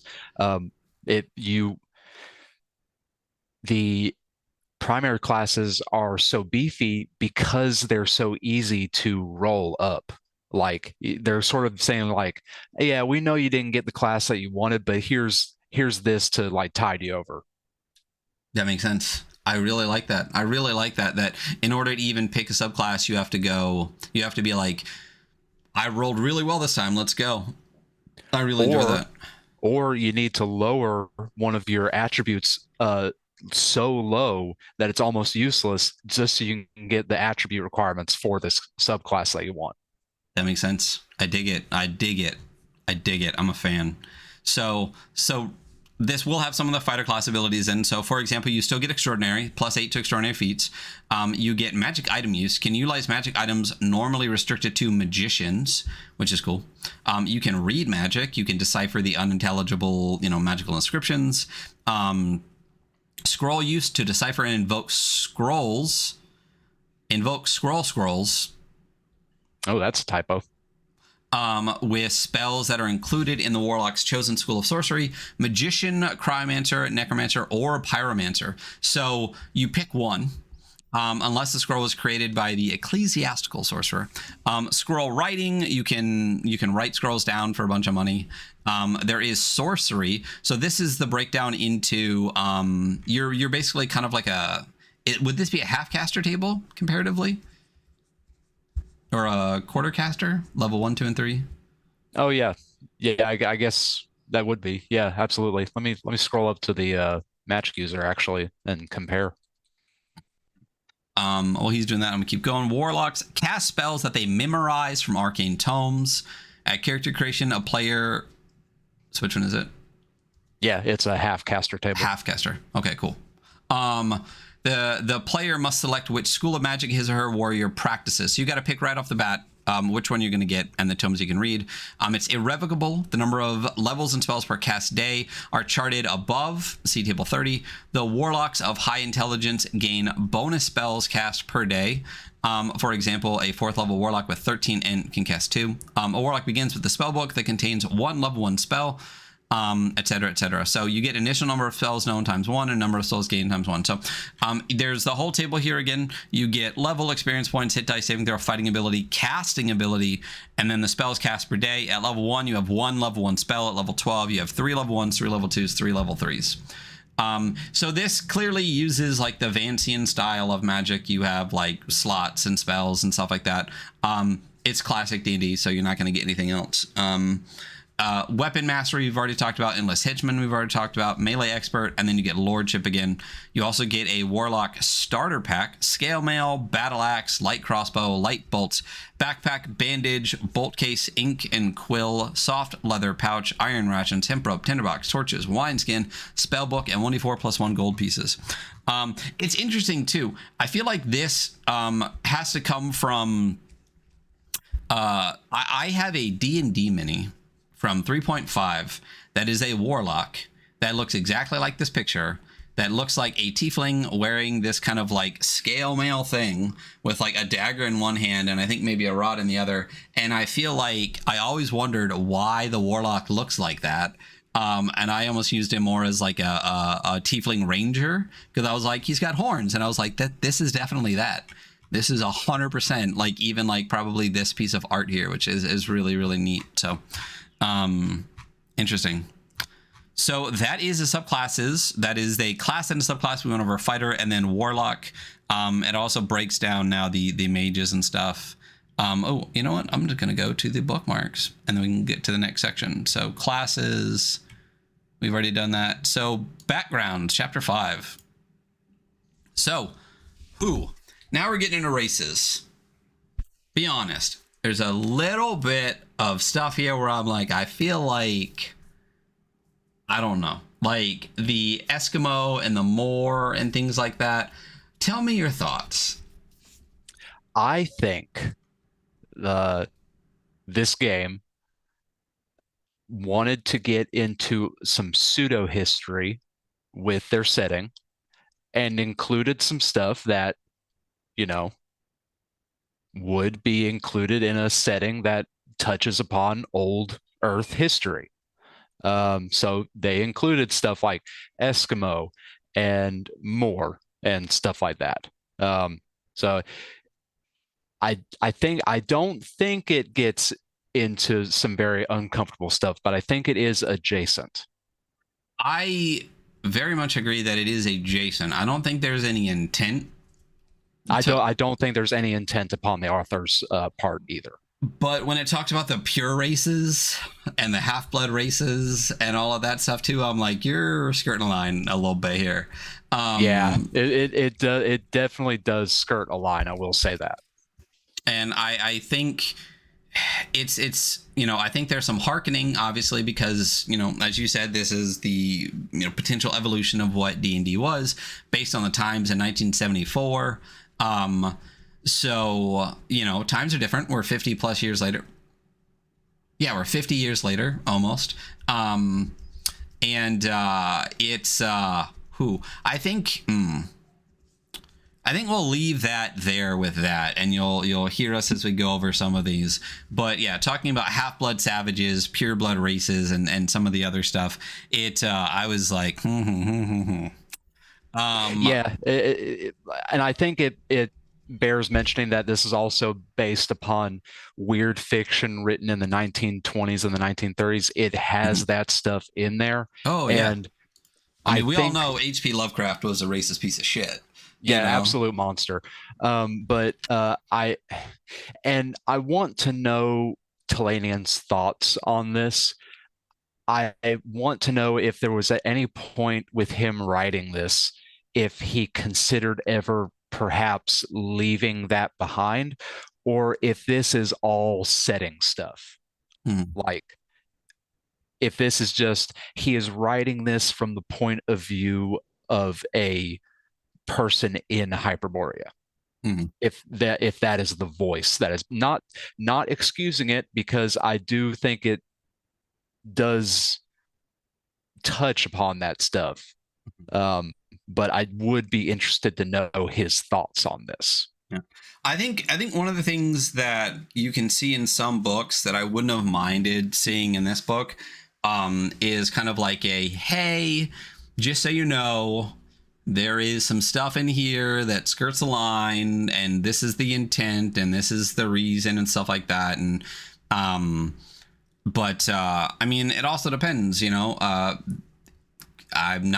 could be someone from an older generation that doesn't see this as bad as some people of us newer generation see it as. Who knows? But I wouldn't mind seeing that. And like I said, I don't feel like there's any intent. I feel like feels like it's written from like a historical perspective of like, if you were in Hyperborea, this is what people were called, who at the time in history, who crossed the barrier into the world and stuff like that. But anyway, so that's what it is. So we get into races and all sorts of stuff. So basically it says in Hyperborea, there are cultural and ethnic groups who share physical traits, most of which can be traced back to old Earth. So the Hyperborean race is the Autochthonous race of Hyperborea. And other races crossed the veil at different times, which when we get to lore, I love that concept of that. So there are 12 primary races with notable to diminishing populations and extant. There are 12 ancillary races measured by their are measured to be either less populous or on the brink of extinction, and not properly surveyed by the sages. All these 10 are considered pure races. One is considered a hybridization, and one is deemed a consequence of otherworldly tampering. In total, there are 24 races, and some of them are half-blood. Half-blood tribes in the rainforests of savage boreal coast. Toe crosses a line every now and then in this section, but yeah, we'll keep moving. That's not just skirting the line. That's like balancing upon the line, Yeah. So there is a table result. Basically says, for purposes of the gameplay, choosing a specific player character race is not necessary. So you don't have to do any of that. You can just be common and move on. But all the rest of the stuff is here if you want it. Amazon, Atlantean, Eskimo. I'm going to spell this for you guys. Esquimaux. Eskimo. Hyperborean, Ixian, Celt, Chimerian, Chimeri Celt, Pict, Half-Blood Pict, and Viking. And then there's a table. So you can roll up that if you want. So we're going to cruise the races a little bit. But let me just say that there are pretty like detailed descriptions of physical appearance, including skin color, one of which is often jaundiced, which I found interesting. Yeah, that's interesting wording. Yep. So you get hair color, eye color, skin color, build, all that kind of stuff for all of these. You also get the regions that they're generally located in and a little bit of history. And then we're going to cruise right past all that stuff. So you can pick all of those things. There's also the other kind of like, I don't know, less of the popular 12 races. They feel more like area, like Celt feels very obviously like Celtish and stuff, but there's Mu, picked Roman, Viking, things like that. So clearly things crossed. And then you get a whole section here of physique. So you can actually know height, average weight of a man and a woman. And then there's height adjustments by race. A whole section here. Eye color, hair color, complexion tables. You can roll up. You can roll that up. And then it gives you a whole page of eye color, hair color, and complexion by race. Other physical abilities. And then we move on to less tricky subject matter. So alignment. I like the alignment broken down a little bit more in this. There really are just 5, not 9. Lawful good, chaotic good, lawful evil, chaotic evil, and then just neutral. I like that. There is barbarism and chaos to the right, law and civilization to the left. And I'm sure you can pick like, I mean, obviously you can see all 9 in your mind's eye, but it doesn't break that down a lot. I've never been one to play with alignments. The only alignment that I ever mattered to me was lawful good. Especially those lawful good paladins that would lose their magic if they did something not lawful good because their god would punish them.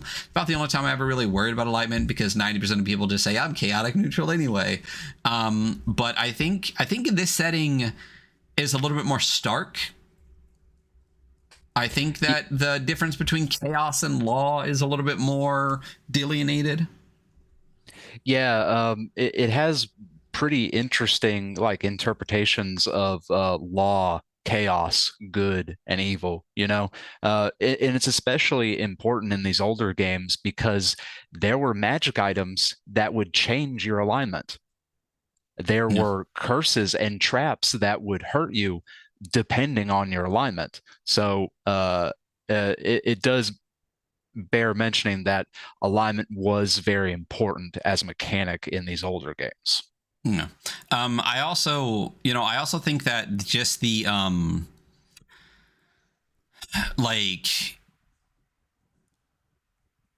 I feel like this is a lot more good versus evil feeling than something like 5th edition, where it feels like it's just a lot of gray across the thing, and then you get like Thay, right?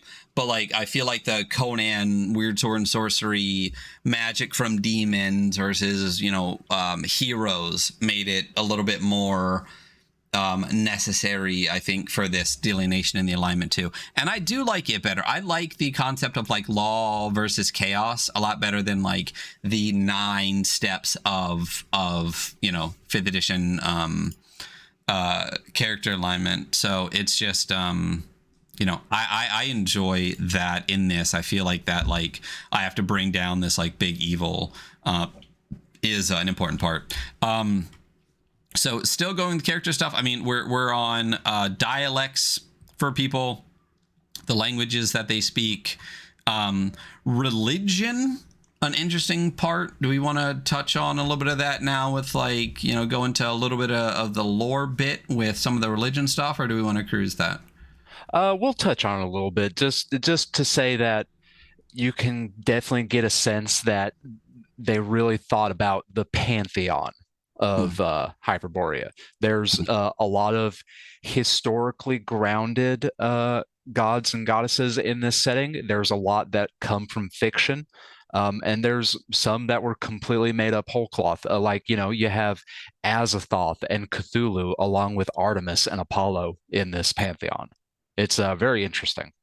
Yeah, I'm a big fan of Azathoth. I'm a fucking edgelord piece of shit. So I'm obviously picking like the Death Soldier and Azathoth and stuff like that. But yeah, I mean, even Boreas. But I like what you said there about how it's very it's a mix of the grounding in history with the completely made up, and also like a wide variety, because I mean, depending on where you are, a lot of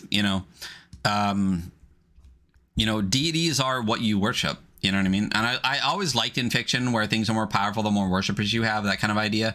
But the fact that there is like Viking gods mixed with like Greek and Roman gods mixed with like what are obviously like Hyperborean gods, it's because all the people are here, so they're worshiping what they're going to worship. So yeah, it's interesting. So in this section here, there's a little excerpt on each god. There is what the typical clergy and followers are, and then there's a symbol for it. And I always love symbols of gods. It's fantastic. Good bit to have here. But there's pages upon pages upon pages of those, which is great. A section on secondary skills, which exist. You can have secondary skills. And then that's it. So we're getting into chapter 6, which is equipment. So we can cruise through a lot of this stuff. But again, we're talking about armor and shields and armor and how armor works and the exchange. I'm a big fan of the silver standard, but in this you get platinum, gold, electrum, silver, and copper. You get the whole plethora of various monies. I think this is a gold standard though, right? In this world, yeah, looks like everything's broken down into gold. Yeah. Monetary exchange rates if you need them. Armor and shield. So armor. So light armor. Okay, it gives you dawning times. But actually, let's look at so AC of nothing, as you said, is a 9, and full plate armor is a 1. So again, yeah, descending AC, and that means there's 9 different types of armor here. That's a lot of armor, but you have none, padded, leather, studded, scale, chain, laminated, banded, splint, plate, field plate, and full plate, going from cost you nothing to be naked to 2,000 gold to have full plate armor. And it even gives you the weight breakdown and the movement and everything like that. So armor table defined, and this really breaks down armor. And I read this and I read it, and armor is still armor. So the base armor class imparted by the armor type is the armor. You get the type. I'm not going to break down this class. We're actually going to break down just like armor and how it actually works. So as we said, descending armor, so 1 at full plate, and then shields. So defense modifiers for shields. You know what I think it is? It's the concept of descending armor class, but positive modifiers that makes my brain go to, Yeah, it definitely takes a bit of like practice and doing in order to like get it down, Right. So like, for example, like if let's say you have, let's just pick a random one. Let's say you have banded mail at 4 AC, right? And then you have a large shield with a +2 defense modifier. If someone's trying to hit me, can you run through that for me? So basically, to negate that whole running through that, you just make your AC 2. If you have the field plate, you said the field plate, right? Whatever, whichever. Banded, field plate. Yeah, we'll go field plate. That's a 2. Yeah. Yeah. So field plate, you have AC 2. If you have that shield along with it, your AC is now effectively 0. So just put a big fat 0 on your character sheet now. Like there's no need to go through, well, I have this modifier that would like modify your roll to be this instead. It's like, no, just make your AC 0 and they have to roll against the 0. So they have to get that natural 19 now. Okay. All right. Okay. So modifiers are just, it's a different way to look at the modifier. It's not like you add it to every roll. You just add it to the thing once, and then that's just your new thing until it's gone. That's an easier way to look at it. It's a much easier way to look at it. Okay. Yeah, this is definitely a learning curve, I think, for people that haven't played this style of game, which also makes me understand a little bit more people that have really only that started with this kind of game, playing a newer game and having a learning curve to being like, I get all of this and I do this and this, and then suddenly all of that's gone. It makes a little bit more sense for people that started with kind of like AD&D or something. So there's a whole breakdown on melee weapons and how they're defined. There's a very long list of weapons with the cost, the weight, the range, the hurled, the damage, all of that kind of stuff. Still art on the page. Oh, well, something you always love to see, almost a whole page of just pictures of weapons drawn out for you. Really fantastic. You love to see it. Gotta see it. Multiple pages, even multiple pages. We're on like the 4th page of weapons, the 5th page of weapons, the 6th page of weapons, the 7th page of weapons. Hey, I think weapons are important in this game, guys. There's a whole section on missile weapons, and boomerangs, bows, pages and pages of all of that stuff. There's a whole gear section here, talking about, bottles and chalk and chisels and glass and all that kind of stuff. This obviously has to be here. Obviously it all comes from here, but I will say the thing that has always drive me the nuts the most, for just no reason, because that's just how my brain works, is long inventory lists with costs. Has always just been like, oh, I don't care, you can carry it in your pocket or not, like that's all you get. Also, the 5th edition inventory costs have no basis in reality. No, not at all. A shovel costs like 2 silver. That's like $100, bro. Like for a shovel, come on. So it is what it is. So livestock, tack, and harness. Basically, this is all the fucking gear you need. And again, we've talked about this. This is an encyclopedic amount of information. It's gonna be in here. If you need to know the difference between a 4-wheeled open wagon and a 4-wheel cloth covered wagon, it's in here. So if you got questions about gear and all this kind of stuff, you can dig through the gear section. It's in here. Talks about the difference between mammoths, oxen, ponies, and what they can pull and stuff. It's in here. Boats. I mean, all of that. So sorcery. So we're only in chapter 7. And we're 150 pages in a 300-page book, but a lot of that is going to be spells. So we're cruising. Okay, well, I want to get to lore in about the next like 15-ish minutes. So we'll cruise sorcery, and then we'll hop into that, because I definitely want to make sure we get a chance to go over that. So sorcery is sorcery. There's alchemy, which you talked about before. It's sorcery, science of potions. There's potions in general. I will say the witch is a potion-based subclass. It really doesn't need an alchemist. They can just mix up stuff and go on their own. So the way sorcery works, there's a whole section here on brewing. It starts with alchemy and potions, on brewing potions and poisons, and there's charts on efficacies of potions, poisons, and poison, and ingredient costs and stuff in here, and whole tables on different variations of that. Toxicologist, laboratories, the poison type, how ingestible it is, the time of onset. Again, encyclopedic amount of knowledge on brewing and using potions and poisons. Then we get to the spellcraft section. I love that they use that weird AE thing here. Spellcraft. Yeah, spellcraft. Starting spells, spell books, replacing lost spell books, whole sections here. There's a breakdown of the difference between like magicians and clerics, and how magicians gain new spells, what's required of them, and how clerics gain new spells, what's required of them, and what they get. So do you the quick explanation on the big difference between magicians and clerics is that magicians have a limited number of spells that they can cast per day. They have a limited list to choose from. Clerics, once they gain their spell casting, they can cast, like say they're a 2nd level cleric, they can cast any spell from the 1st level cleric spell list. They can be like, I want to pick this spell and this spell for today. Whereas the magician has a very limited number of spells that they know for a fact, That's the main difference between the two of them. Gotcha.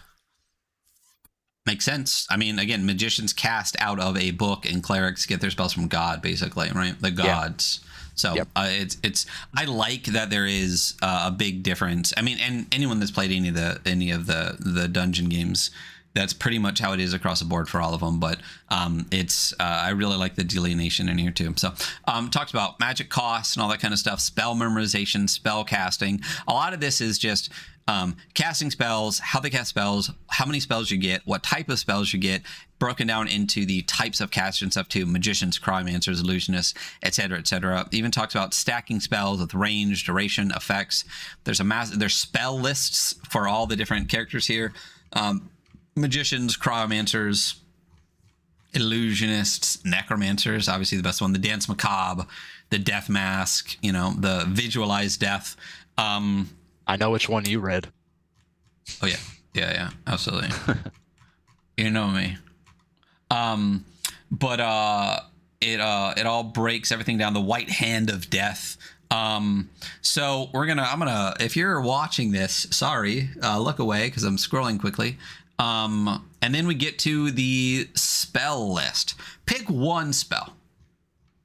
Oh God. Let's see. I'm going to pick Lord. Let's pick Brain Death just because that's a fun name. All right. So brain death. We got level 4. It says necromancy 4, range, touch, duration, permanent. Love that. So kills a small portion of the victim's neural region related to memory. The target must be touched and is allowed a death saving throw modified by willpower adjustment if applicable. If the saving throw is successful, the target will be aware that foul sorcery has been attempted, though resisted. If the saving throw fails, the victim will have no inkling that the spell was cast because you just death to their brain. The sorcerer must then describe the memory to be terminated. The memory is limited to a specific event, person, place, thing, conversation, or the like. This spell cannot be used to eradicate an ability, e.g. a farmer cannot be made to forget how to raise crops. A cleric cannot be made to forget how to cast spells. If the target rolls a natural 1 on the saving throw, a full year of memories and 1 point of intelligence are lost. This blank is far more noticeable by the victim's associates. In either case, a throbbing headache follows the failed saving throw. So even though it's called brain death, it's more like a memory wipe situation. Yeah. But that is how these spells work. And I found that a lot of these spells feel a little bit more, or a little bit less defined, I think, than 5e. I mean, 5e is written terribly. It's written in a way that excludes everything that it doesn't specifically say that you can do, which I really don't like at all. It's a very restrictive way that it's written. I feel like the way that this book is written, even though it's like very specific, I don't feel like the language of the rules are as exclusionary in the way that it is. And I feel like the spells in general too feel more narrative a lot of the time and feel a little bit less restrictive than a lot of the 5e spells that have to be like, if this but then that but not when this and blah blah blah blah blah. Like they'd have to be very specific, and these are much more broad, and I enjoyed them a lot more. Yeah, the 5e spells almost feel like they're written in order to make sure that you're casting it the way they want you to cast it. Yes. Whereas this is just like, yeah, it does this thing. Yep. And that's it. Yeah. I will say with a lot of the rules, like I said, there's, I feel like there's a little bit more freedom in the way that this one is written. There is that kind of like context that you said before, how it's like you can chop pieces out if you want. It doesn't completely break the game. Oh, you know what? I don't know why I'm doing that when there are bookmarks. We're jumping past that. So adventure, and then we'll get to combat a little bit, and then we'll be done. So adventure, this whole section is really just about adventuring party, adventure creation, hirelings, henchmen, all of that, the cost of them, the different various types of them. There's a breakdown of all the different types, halberdiers and cavalrymen and all that kind of stuff. Specialists, where you can hire priests and blacksmiths and alchemists and stuff like that. It would be interesting, like if you were like a caster making potions and stuff, to need to hire on an alchemist just so you can do it without killing yourself making potions. Yeah, or so that your potions are actually like useful, Yeah, and I like that idea. There's a whole section here on like dungeon delving, so about like the amount of light you have, listening to things, sleeping, resting, special abilities, traps, all that kind of stuff here. All of that falls under this adventure chapter. Time, encumbrance, movement, all that kind of stuff, transportation.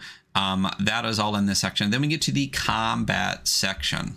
So it talks about weapon skills, unskilled attacks. So if you have as by character class, so cleric, monk, thief, all that, they have negatives to attack rolls and things like that based on their specialization. There's acquiring new weapon skills, weapon mastery, which we talked about in the fighter section. Attack rate and missile rates of fire. I mean, again, encyclopedic amount of charts and and things to reference for pretty much any situation that you find yourself in. But as you said, I feel like you could still use this by going into like a rulings over rules kind of thing. I feel like I don't have to reference every single chart. Combat movement, attack rolls. Okay, so why don't you run me through an attack roll with a modifier here real quick, just so we understand that, as we kind of did with like the defense, just so there's like a breakdown of how it works. So if you're trying to hit me, and let's say I'm wearing the banded armor where my AC is 4. Banded armor where your AC is 4. So basically what is going to go down is someone is going to try and attack you. They're going to roll their 20. They're going to look at the result on the 20. Let's say they roll it and they get a 17. Let's say they have a +2 to hit. That would make their roll effectively 19. They, consult the chart, which means they look at their D20 roll, 19 hits AC 0. So they have effectively hit you because you only have AC 4. They have hit 4 steps of AC above you. Okay. And then then I'm damaged. Then you do damage. Yep. Yeah. So a lot of it comes back to that combat matrix, and there's a section here about combat matrices, but yeah. So there is a whole section here on combat conditions, like having the higher ground, having long range and stuff like that. There's modifiers state here versus something like advantage and disadvantage and stuff. So there's a big difference between if the attacker is blind versus if you're attacking from the rear, or you're invisible, or you're on high ground and stuff, which is, again, interesting. A whole section here on AC modifiers for like if the defender is defenseless and things like that. Okay, so here is what I was talking about. There's a giant combat matrix here where it talks about the fighting attack, the fighting ability of the attacker, and then the armor class of the defender. And then there's a whole like 0 to 12 on the left, 9 to -9 on the right, and a little breakdown here. And trust me, I read this like 4 times. How to use the combat matrix. I'm not going to read it again. I've read it a bunch of steps, but long story short, use the chart. But there is an explanation of your FA, your fighting ability, the AC of the defender, and where you can just use this chart to see a bunch of stuff. And there's even a whole breakdown here that talks about combat steps: determine surprise, declare actions, roll initiative, resolve actions, check morale, and then a breakdown of that. I love that that's there, the steps of combat. I think that's really, really important.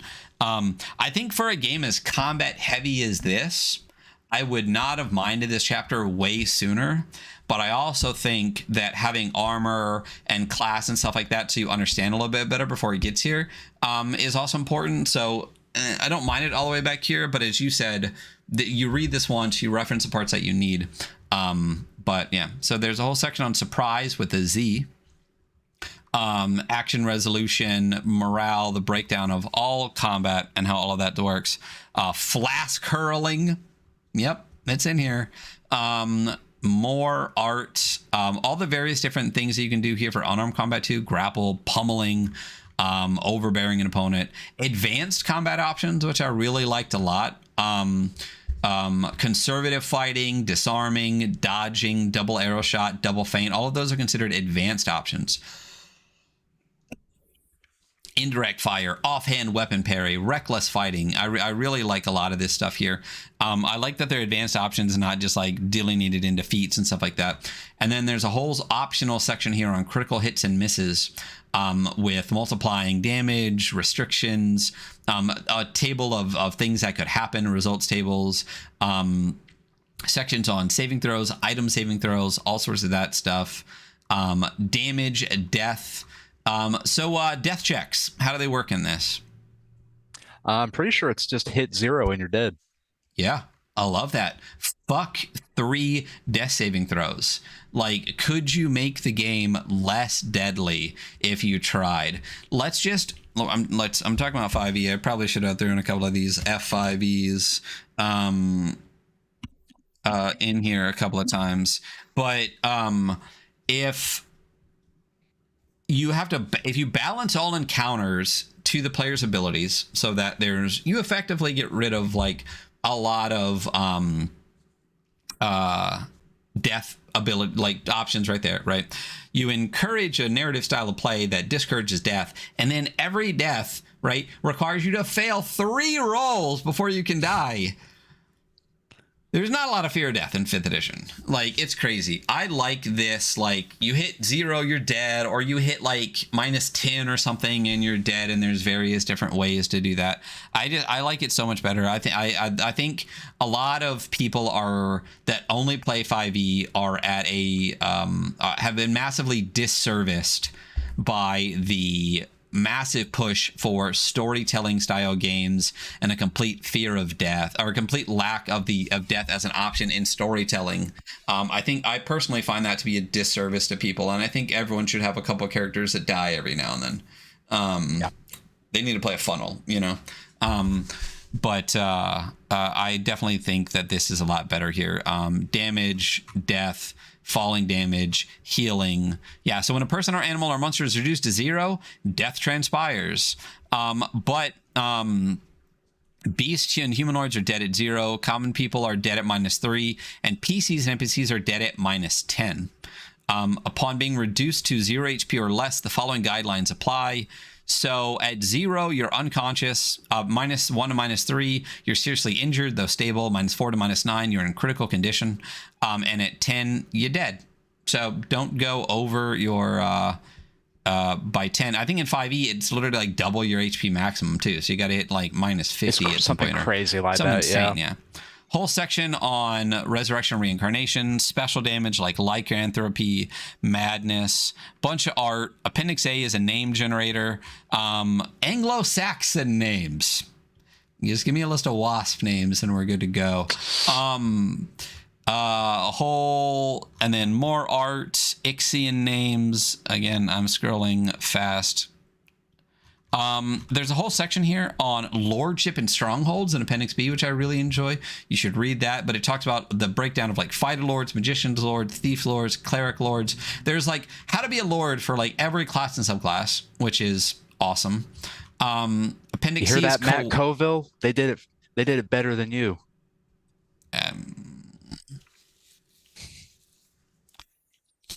One of the rare times I'm gonna keep my mouth shut. So cooperative gaming, role-playing games are cooperative efforts. So there's a section on that. There is the OGL statement that still applies.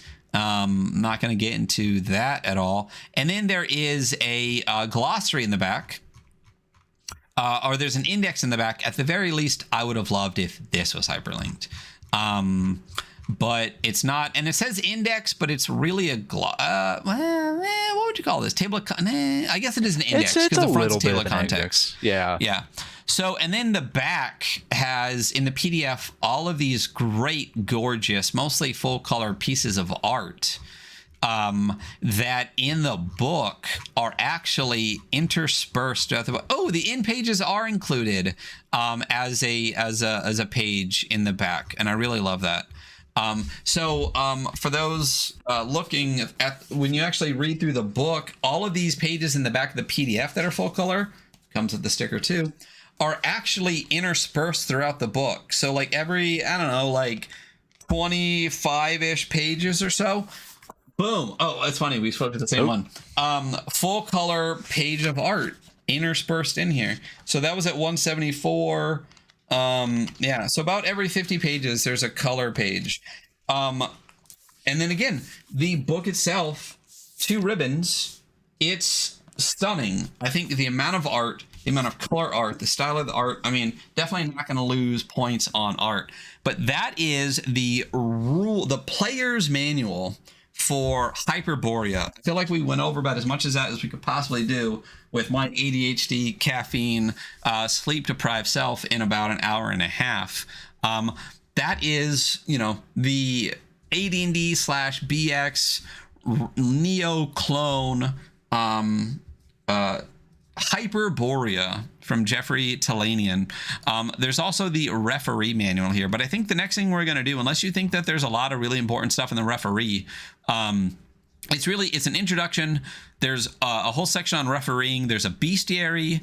A whole section on treasure, a gazetteer, which is important, and the appendix section. What I found interesting, though, I think, is that this book continues the chapter numbers. So it starts with chapter 10, but then switches back to number 1 for page numbers.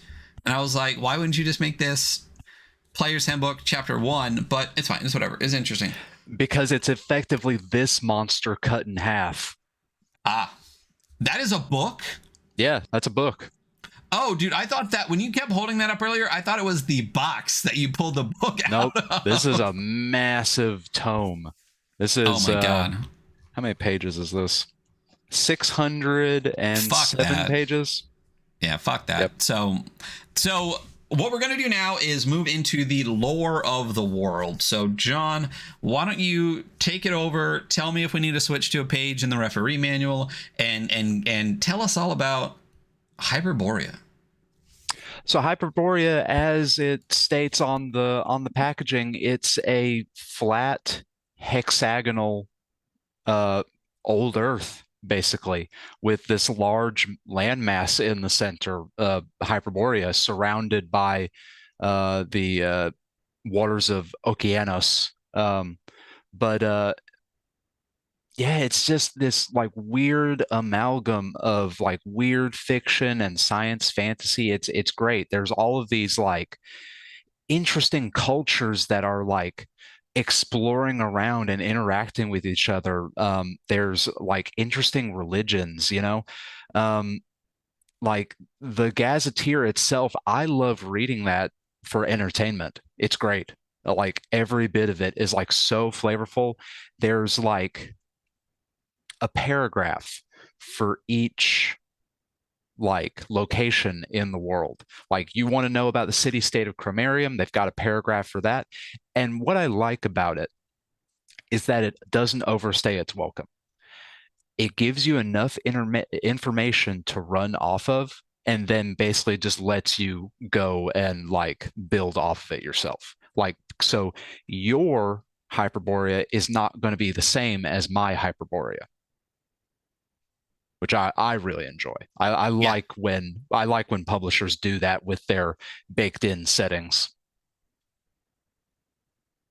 I completely agree. I definitely made it a point to sit down and read the entire Gazetteer. It's nice, and I like the story of how Hyperborea was created and how it came to kind of be. I thought was really fucking interesting. Yeah, just to give a quick rundown, basically Hyperborea was the Hyperborea of myth on our world, this like idyllic country to the north populated by the Hyperboreans. But then the Ashen Worm showed up and basically like blanketed the entire continent in ice, like, and glaciers and shit, just basically like locking it in time. And then the snow receded, only for the inhabitants of Hyperborea to find that they've been like blown off of old Earth and are now orbiting around Saturn. Like some shit went down while they were under ice. And they just existed like that for millennia, with like these like weird peoples like traveling in and out from space and time into Hyperborea, which gives it that weird science fantasy flavor. And then a comet just flies overhead and sprinkles like some like plague dust over everything and like kills off something like 90% of the population, which explains all of the ruins and dungeons that pocket Hyperborea. I don't know. I just love when authors take like all of these influences and just mash them up into one big like story, basically. I don't know, like, yeah, we touched upon the uncomfortable stuff with the races of Hyperborea, but ultimately, I think the setting is so like strong with Hyperborea that you can kind of like just push all that to the side and just enjoy Hyperborea as is. Yeah, I don't disagree with that. I think first of all, I think if you strip this down to just rules, it's a game. It's fine. It's a It's a game. lot. It's a Yeah. game. But I think the setting, I think the setting and the vibes are, as we said before, immaculate. I love the story of the world that you just went over. The then you got like the snake man and the beast man and like all this other stuff coming into it too. Like I just feel like it's so cool and so interesting. And one of the fun things about science fantasy, I think we talked about this a little bit with like the Electrum Archive, is that you can lean into science or you can lean into fantasy. And then you can like touch on both a little bit in various ways. You know, I love the fantasy where people find old technology and Yeah. don't know what it is, so it feels magic. You can lean into that a little bit. But like you said, the cataphract had a freaking laser gun in his scimitar, you know? Yep. So and then you have Romans, you have Vikings, you have the Beastmen, you have like all of this different stuff. Like I love, and even the Hyperboreans themselves, like witch queens and shit. Like you know, are these like 200+ year old, like 9 feet tall, like just the it's just so much of it is extremely well done. I feel like they pulled a lot of the sword and sorcery aspects into it in a really fun, interesting way, and that really, I mean, that obviously makes the game. You know, is just this weird hexagonal flat world. Like, could you be more like meta than having like a hex, literally a hex as the shape of your world? You know what I mean? Like, it's, I don't know. I feel like story wise, extraordinarily strong as a setting. Yeah, absolutely. Like, I don't know. I especially like Hyperborea because it's so varied across the different like locales and like regions on the map that you can basically like, yeah, there's in-house modules for Hyperborea. I believe there's like 10 or 12 or so modules, and those are really good. But you can just take any old D&D module and just plop it in like wherever on the map, and it'll more than likely fit just because Hyperborea is so varied. Um, yeah, like I love it. It's great. Yeah. I mean, there's not a whole lot more to say about it than that. It's super fucking well done. Like, and the story is very well written. I feel like, I mean, there's obviously multiple writers in this game, but I feel like sometimes it's a little bit hard to make a setting that feels lived in and that doesn't feel like something's broken with it. You know what I mean? And even digging through the atlas, even the way that they built the world feels like there was a conscious effort to build a world like a world. You know, it's not like you have like a giant mountain in the middle of fucking nowhere with like no river system that's around. You know what I mean? Like Yeah. there's like um a lot of thought to it. And I think that's one of the things that I like the most about this game is the amount of obvious like thought, attention to detail, and love that went into the game. Like Jeffrey Talanian clearly, you know, has. I mean, this is the third edition of this game too. You know what I mean? Like, so compare this to other editions and like what is different about third edition than first edition? If it's all kind of based on this like neo clone AD&D, what is the difference between each? Is it just like rehashing, or is it modernization or simplification, or what's the big difference between like 1, 2, and 3? The main difference between one and two, I believe, was new classes and some tweaking to the setting. I believe the map is different between the two editions. And I think the same can pretty much be said between two and three. Primarily, though, I think the difference is that they wanted to cut it down into two books just because this is not very practical to take to the table. Um, that's the main difference between those two. But yeah, like you said, it's an AD&D clone. You can't really do much with it, though. I will say, I do quite like the D6 uh, attribute check mechanic. It's obviously different from AD&D, but I like those differences when they come about. Mm-hmm. Yeah. Yeah, I think that's really, again, as I said before, like I don't like when things that you should be good at, you have a possibility of you have an equal possibility of failing as succeeding at something you should be good at, and vice versa, Yeah. right?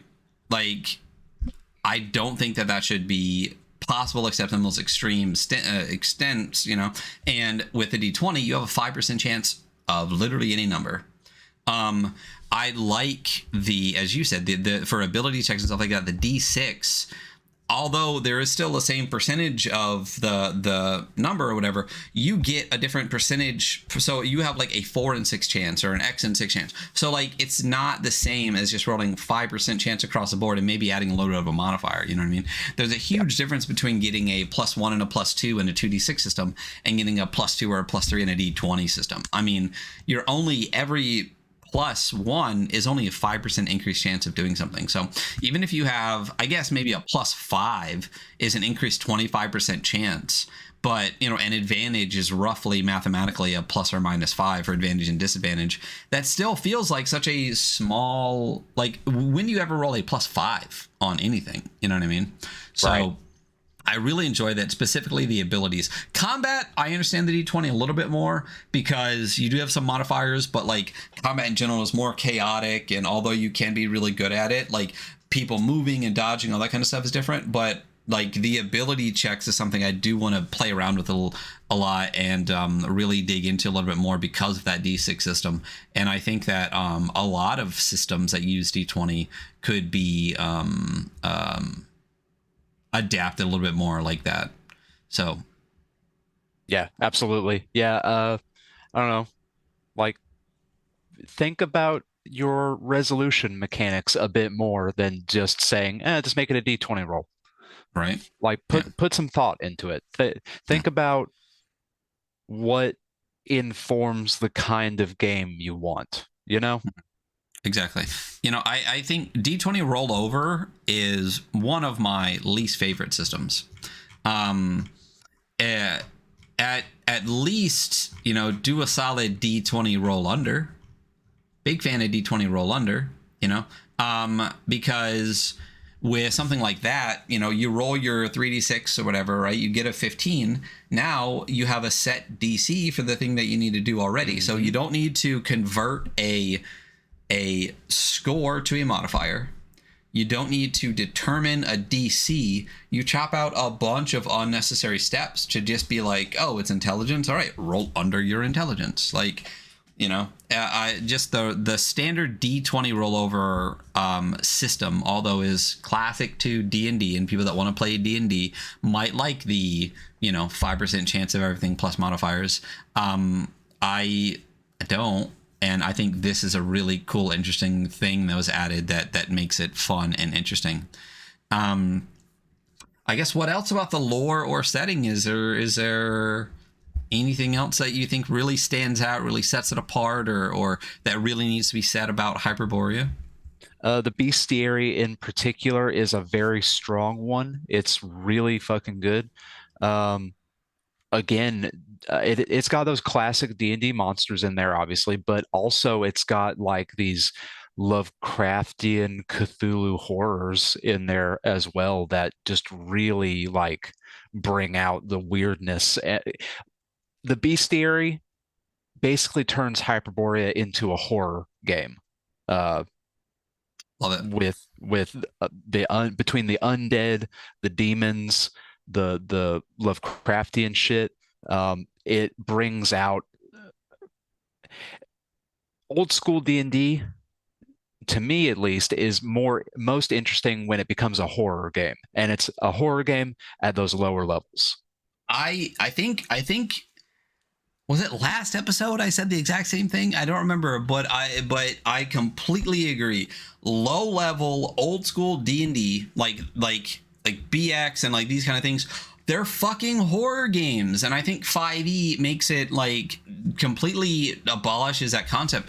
But if you are a squishy wizard, right, with like 4 HP and one fucking spell, and you're gonna go dungeoneering into an area that might have one of these fucking guys. I'm pointing at an aboleth. The art for it is insane too.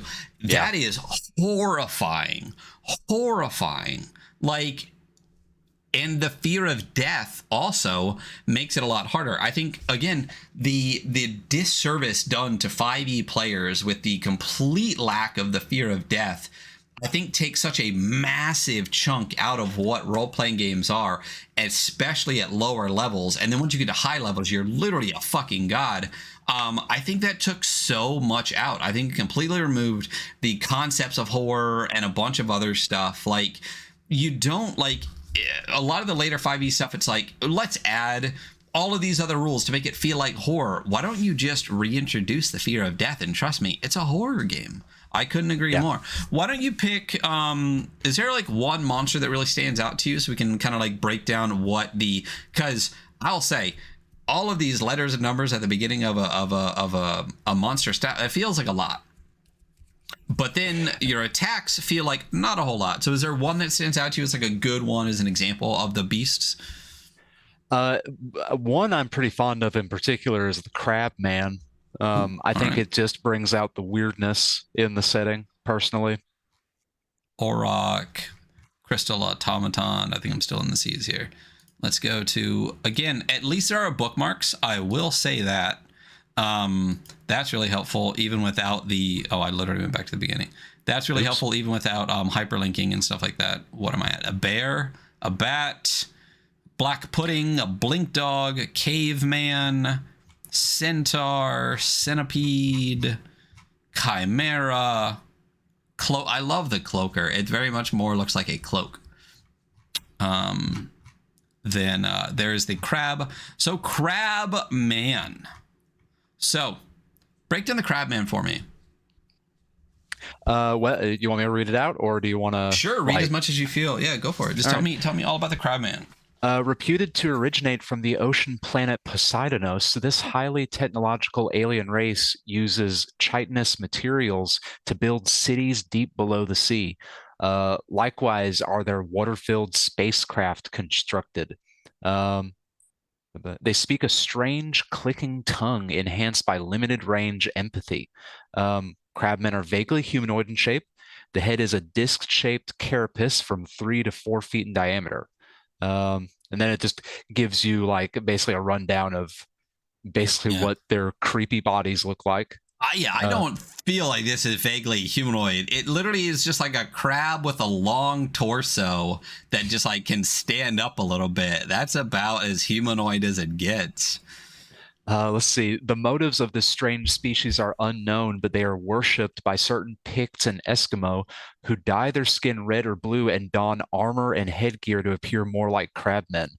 Curiously, these crab Picts and crab Eskimo despise each other, each believing that they are the chosen of the crabmen. The more privileged of these idolizers understand the basics of crabman speech but cannot actually articulate it, hence they might be used as translators. And then it gives you the stats for the Crabman. So yeah, so the stats, can you break down, because there's like 1, 2, 3, there's like 4 or 5 lines of what all this stuff is. Can you break down the regular Crabman little stat blocky guy here? So first off, it gives you the type. They're considered otherworldly, so that's for your rangers, and their preferred prey, I believe, is the preferred term. But you have number encountered, so 1d6 or 4d6 times 10 within their layer. That's what the parentheses mean. You have alignment neutral, size large, movement 30, dex 9, AC 3, HD, number of attacks, 2 per round. Interestingly enough, they can use laser rifles. Damage for their attacks, save, morale, and then finally XP. Then I'm not sure what the TC stands for. TC. Yeah, the whole last line, TCN plus IOPQ times 10XY. Like, I'm like, what? But if you're looking for that, I'll read laser. So XP is 75, but 165 if you beat one with a freaking laser rifle. What is the TC? Treasure class. Oh, so that's the different. There's literally a whole chapter just on treasure. Yeah, it's probably the different tables that you can roll on.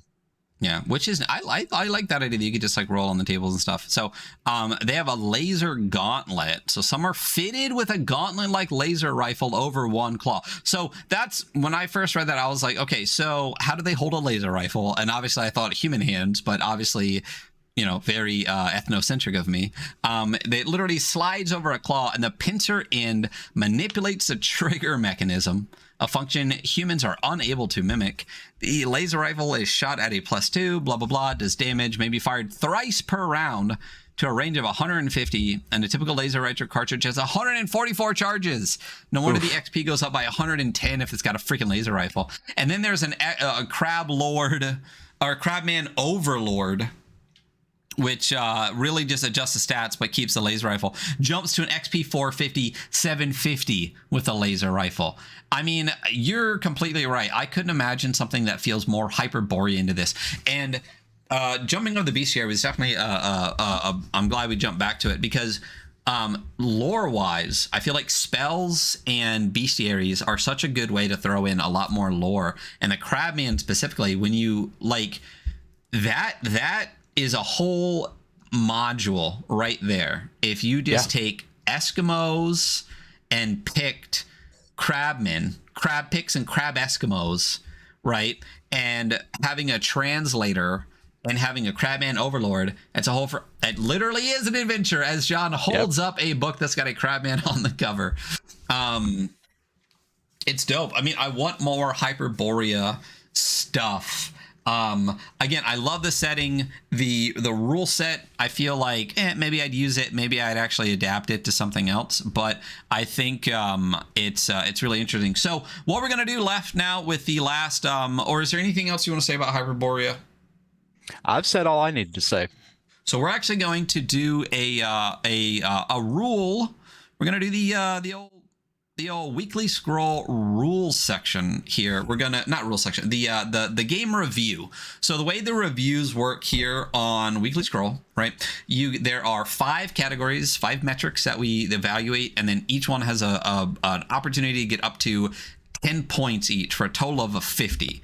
And then those metrics are art and style, which is the quality and quantity of art used throughout the book, and also the style of the book, which can include the style of the layout, but not specifically the layout as it is like readability of the layout and stuff like that. Because then the next one is layout, which includes readability, navigability, all of those kind of things, hyperlinks, etc., ribbons. There's the rule set. So if it is a new rule set, how good is it? Do we like it? If it is an adapted rule set, how well is it adapted? Then there's originality, which is kind of across the board everything. Is this unique? Is this interesting? If it's been done before, if it's a space game, is it done in a different way? Those kind of things. Originality is kind of a very broad one where it just feels, does it feel new and different? And then there's value. So value is not just how much that costs, but bang for your buck. Like what all do you get for the money you spend on a game? Are there modules? Is there third-party licensing? Are there online generators? Is there, how much out there is there for you to use? Or do you have one book with one adventure in it, and that's the only content that you're ever going to see? Those are the different things. So art and style wise, so art and style, 10s are really books that are basically like art books, you know what I mean? Like we're talking things like Warpland, even like Merkborg, where like there's not just art on every page, but even the way the words are written are in the art, you know? Like very rarely are you going to have 2 columns of black on white text. How do you feel about the art and style of Hyperborea? I love the art. I think it has, you know, tons of style. To me, at least, the only knock against 3rd edition in particular is that it reuses a lot of art from the 2 previous editions. There are some original pieces, some new pieces, those color plates are new to this edition. But overall, there's a lot of repeats from the previous edition. So, me personally, I think I'm going to give this a 7. 7. I didn't read I don't have the other editions. I think the thing that really stands out to me for the art on this, not only is the quality of the art, I think it's fantastic. I think it's also very thematic. You know, one of the things about 5e art that I think a lot of people critique is that it's very homogenized. And it's also very like concept art style. Yeah. You have like a lot of people just standing there, you know, and occasionally you'll get a scene and the covers are kind of whatever. But you also get a lot of that like watercolor splatter with an item stuck on it kind of stuff. It's all very samey. I just don't, I mean, and this is not a knock to any artists, but like can you name me 3 5e artists that have really like stood out? You can't. So, but we can all talk about all of the artists in previous editions that had their own style. There was a uniqueness to it and stuff like that. I feel like Hyperborea has a very fantastic style that's very to the vibe. And I also, the thing that surprised me the most is how much art there is in like the 500 600 pages across both books. There is a rare page where you're not going to have a table or a piece of art. The chapter is some of my favorite stuff, like all of the kind of like collage of art across the edges of the pages, and then the full color art. The fact in the book, I know in the PDF they're all stuck in the back, but the fact that it's a black and white book but also is interspersed with those big thick pages of art really just blows me away. For a trad book of this size, I feel like there is no other book I've read close to as much art and style and vibe as this one. Maybe I need to read more big books like this. I haven't, dug through DCC as much, but the presentation, is fantastic as far as the way the art is presented.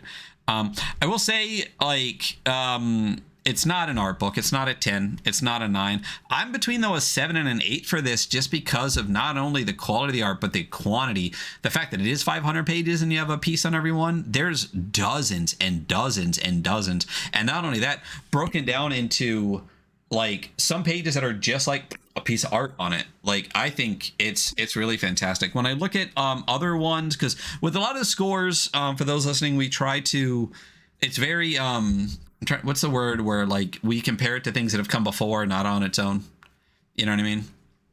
Or that's what I'm trying to say, is like this is in comparison to other games, so sometimes scores and stuff can change. I'm trying to think of another game that is as big as this one. The only one I can think of is Lancer, and although the Lancer art is fantastic, it got a 6 because there's not a whole lot of art in the book.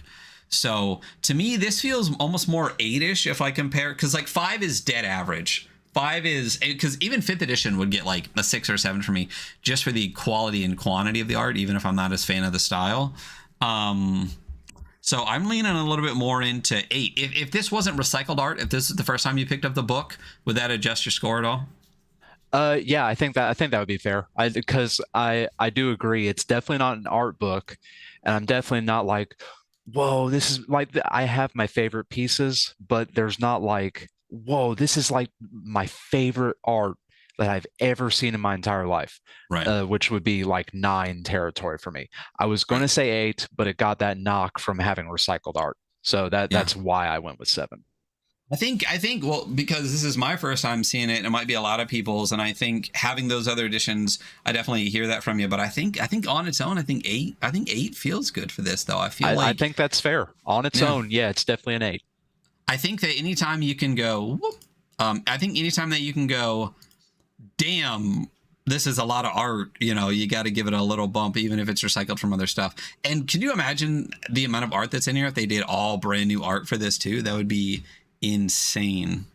But yeah, so layout, instant knock for not having a hyperlink PDF. I know that would be like a year-long job, but that's kind of like the thing that I bitch about the most. And I have like, I think I'm about double digits for number of people that hit me up and been like, hey, you bitch about hyperlinks a lot, I put some in mine. I'm like, yes.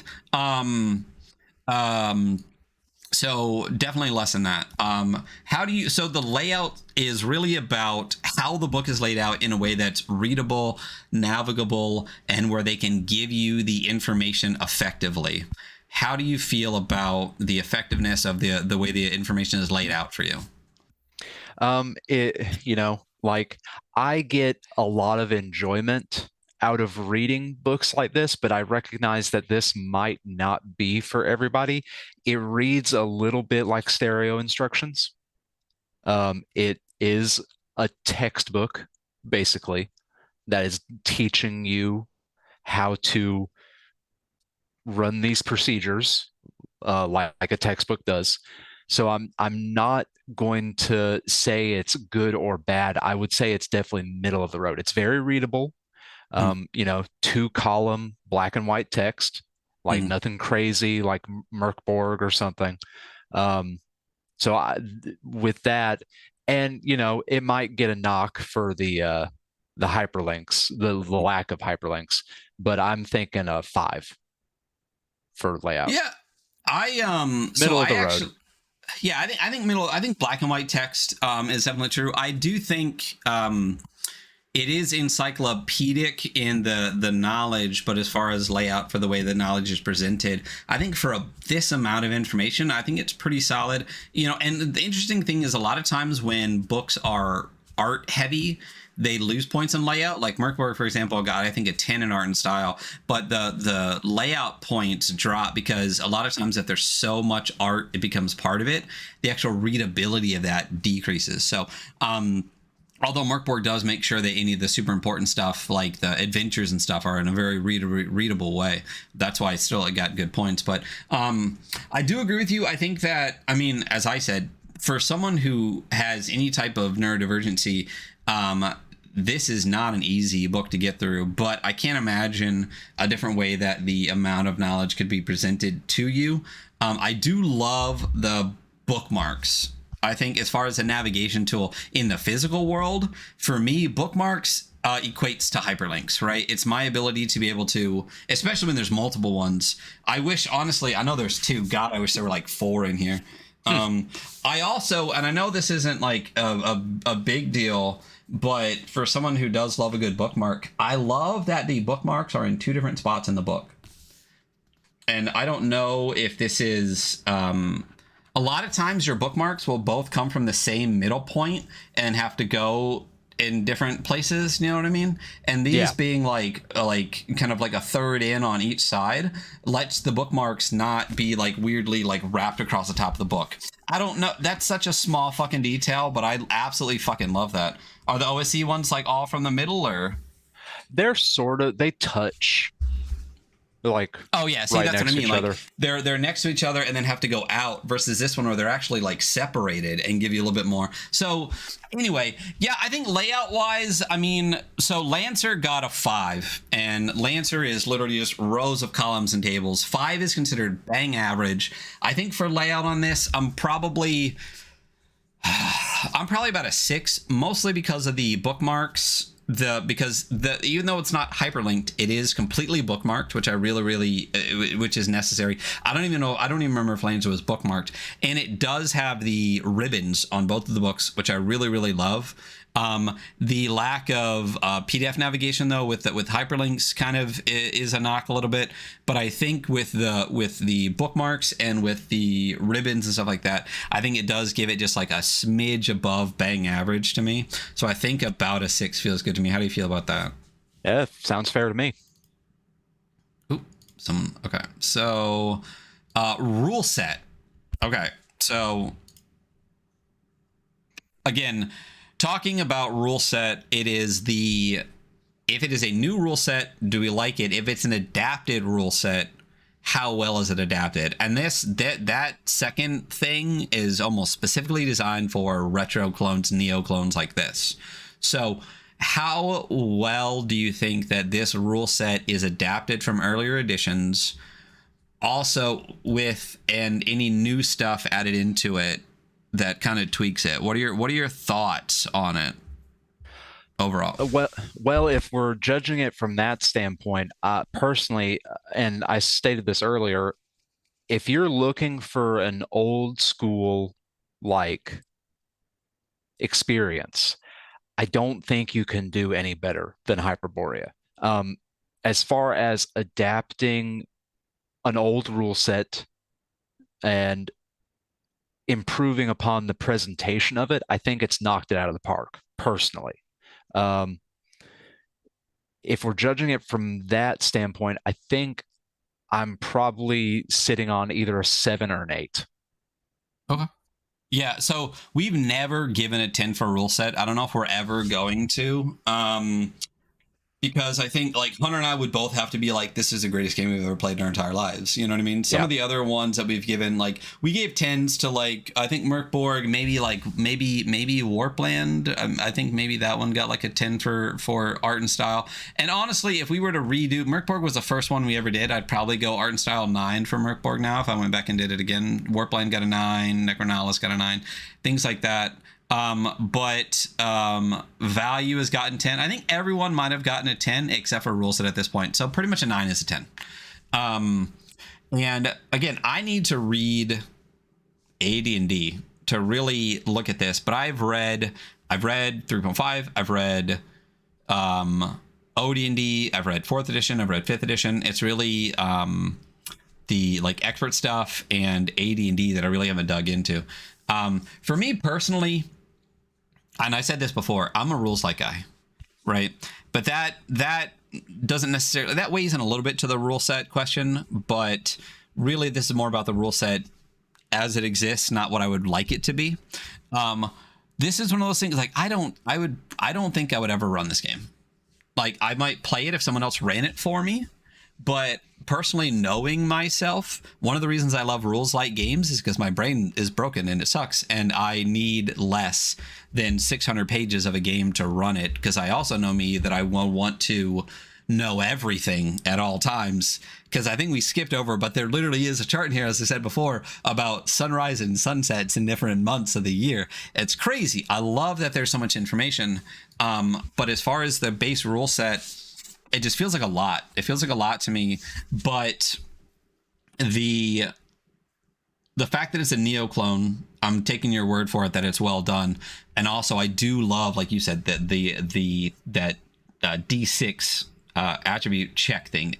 That's really smart, really clever. I really enjoy that. I think it's such a great thing to add to D20 systems. I don't know. What did you say for rule set? I was feeling a 7 or an 8. This is, I'm gonna say this is all you. What do you think? Seven or 8? I mean, so when we look at 8s and I think of rule set as like well done stuff, I think 7 actually feels really good for the rule set on this. I think because it is a Neo clone and for the most part it is an adapted rule set, not a unique rule set. I do think that gives a little bit of like I don't want to say knocks points off, doesn't add as many points, because I try to think of a start at 5 and see what more does it do instead of start at 10 and reduce it. So I don't think that it really pushes up into 8 territory, since for the most part it's probably just, copy paste. So I think 7 feels good for me, if that feels good for you. Yeah, see, that sounds fine to me. Like, because like, yeah, you said it, it's like it plays around with some stuff and it adds a couple things here and there, but ultimately it is just AD&D. So a 7 feels good to me. Yeah, cool. Maybe one day we'll do like a review of all the editions in order or something. How interesting would that be? Let's do a review of OD&D. No, that's not going to be pretentious at all. So originality. So this is across the board, and a lot of like this really setting really falls into originality for me whenever I think of originality, because rules are rules, and like you said, it could just be a fucking manual, but that really falls into this. What are your thoughts on originality? I think that what a lot of retro clones fall into, and they really fall short of, hitting it out of the park, is that they don't put their voices into the game. Like they're just like like I was saying earlier, stereo instructions. They're just manuals. And it's basically just take your pick from the thousands of retro clones there are out there, and you more or less can't tell a difference between what game you're playing. Like, oh God, like the OD&D retro clones, it's like, can anyone really tell the difference between Full Metal Plate Mail or what's that one done by the guy who did basic fantasy roleplay, like Iron Falcon, I believe it's called. Like, who can tell the difference if you don't know, like, if no one tells you outright what game they're playing. Mhm. Um, but this game has the added benefit of having that voice, having the setting tacked onto it, having these bits of lore interspersed throughout the text. So I don't think it's in 9 territory for me as well, but I think it's again in that 7 to 8 range. I think this game is like solid as far as Yeah. originality goes. I agree. You know, I think, like I said, originality for me, setting pretty much all falls in originality, but there's a little bit more to it too, because it's like a lot of times like unique, interesting rule sets will fall into originality too, if they're unique and interesting, because it's like, that's really original. I haven't seen that before. You know, even like layout stuff, is there, you know, originality to the way it's done. Like Merkborg literally changed the way a lot of books are laid out, right? So that falls into it. This doesn't have a lot of those other things, right? It's not, it's black and white on columns, right? It's an adapted rule set. So what really jumps out to me more than anything is the setting. And here's the interesting thing too about the setting. If you pick up a book and you go, man, I would play this with different rules, but I would keep I would keep almost all of the parts of this setting. That to me means the setting is like super fucking strong. Like, and I think that the setting of Hyperborea is unquestionably the strongest part of this game. Yeah. I think you could keep the setting, slap any other rule set on it, and it would still be a really fucking cool game. Period. I think they did an incredibly good job. And I think one of the things you said too about like the voice showing through, even in like the random, not misspellings, but different spellings of words, the random kind of like offhand extra bit of lore bits to it, like the alchemy section where it's like, you know, apprentice potion makers just get to taste it and find out. Like, I love all those little bits through. And I think what you said is 100% true. The voice of Jeffrey Talanian shines through on every fucking page, like every single page. And I think the rule set is, or I'm sorry, the setting is, although adapted from Sword and Sorcery, the strong point of this period. I think I agree with you. I don't think I'm around a 9 for this, because again, we're talking about only the originality really falling just on the lore, but I think 8 feels really good for this too. Like, you know, the setting is so strong that it really carries this this entire kind of like metric all by itself. But I think 8 feels really good for this for the world that was created. All right, value wise, where can you get Hyperborea right now, and how much does it cost? You can get it at hyperborea.tv/store. There's a bundle currently. It is on sale. You get both books and the Atlas of Hyperborea for $100, which is pretty good considering the quality of the books, how big they are. You're basically getting the Atlas for almost free. And considering that the 3 core books for a certain game total $150 a pop. Yeah. Man, I really wish I would not have gone to this store, because I feel like I'm going to be buying the entire stack of adventures now. But yeah, so each of these books by themselves out of the bundle, it's $50 per book, right? So $50 for the player's handbook, $50 for the manual, 15 for the Atlas. As you said, with the bundle, basically you get the Atlas for free. The leatherette set is $135. And the 2E manual is on sale right now for $30. For a $50 book, right? If you compare this to the 5E player manual, it's not even fucking close. No, Like the no. quality of this print is so much better. The player's manual is that standard kind of like gloss whatever finish. There's no fucking bookmark. It's like what, like 120 pages. This is twice as big. The quality of the thickness of the paper on the print, that's one thing. I know I talk about digital stuff a lot. This is a really fucking nice book, like really nice. The paper has nice thick texture to it. The art, big pieces put in. The feel of the cover feel, like mouth feel, I'm gonna bring cover feel in, feels nice. Like I said, it's matte, it's a tiny bit soft. Double ribbons, there's not a single goddamn ribbon in the 5th edition book. I even have the special edition ones down there. They're still not as nice as this. For $50, the amount of content you get and the quality of the print, it's a great value. And someone just posted in chat, and I totally forgot about this. The PDFs on drive-through are only $12 a piece. Each? Yeah. That's a great fucking deal for a PDF. We say like what we consider industry average. If your book is like 80 to 100 pages, $15 is about average for a PDF. This is a 300 plus page book each for $12 for PDF. Great fucking deal. Great fucking deal. And then let's see if we open up the adventure pages. We're talking about 1, 2, 3, 4, 5, 6, 7, 8. There's like 11 adventures here. It's $20 for an adventure.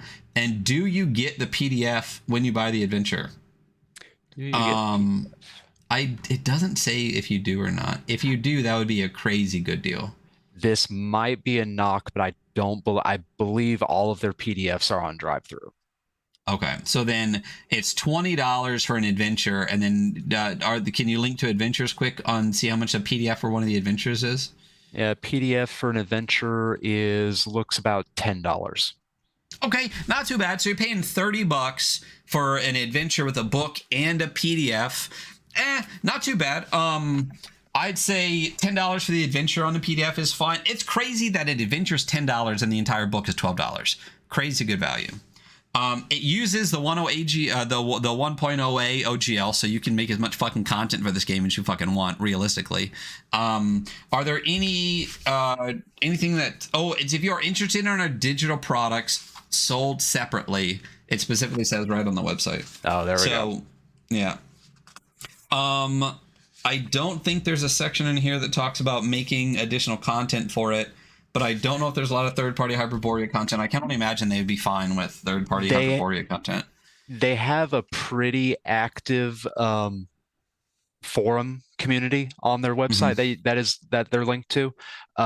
There's people always making third-party stuff on there. Now, whether or not people are selling that, I'm not sure. You might need permission from Jeffrey Talanian in order for that to happen.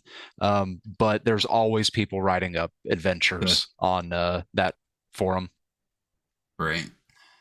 Yeah, even just looking at the licensing stuff. I personally find this to be a pretty solid value. I think that the cost of the book is great for the quality of the print and the amount of the page number and all that kind of stuff. I think $50 is I think $50 is maybe I would pay, I'd pay up to 60, 65 for a book of this size and quality. I've paid more for much smaller books. I think the book from Runehammer, like Viking Death Squad, was like $65, and it's like zine sized and like 60 pages.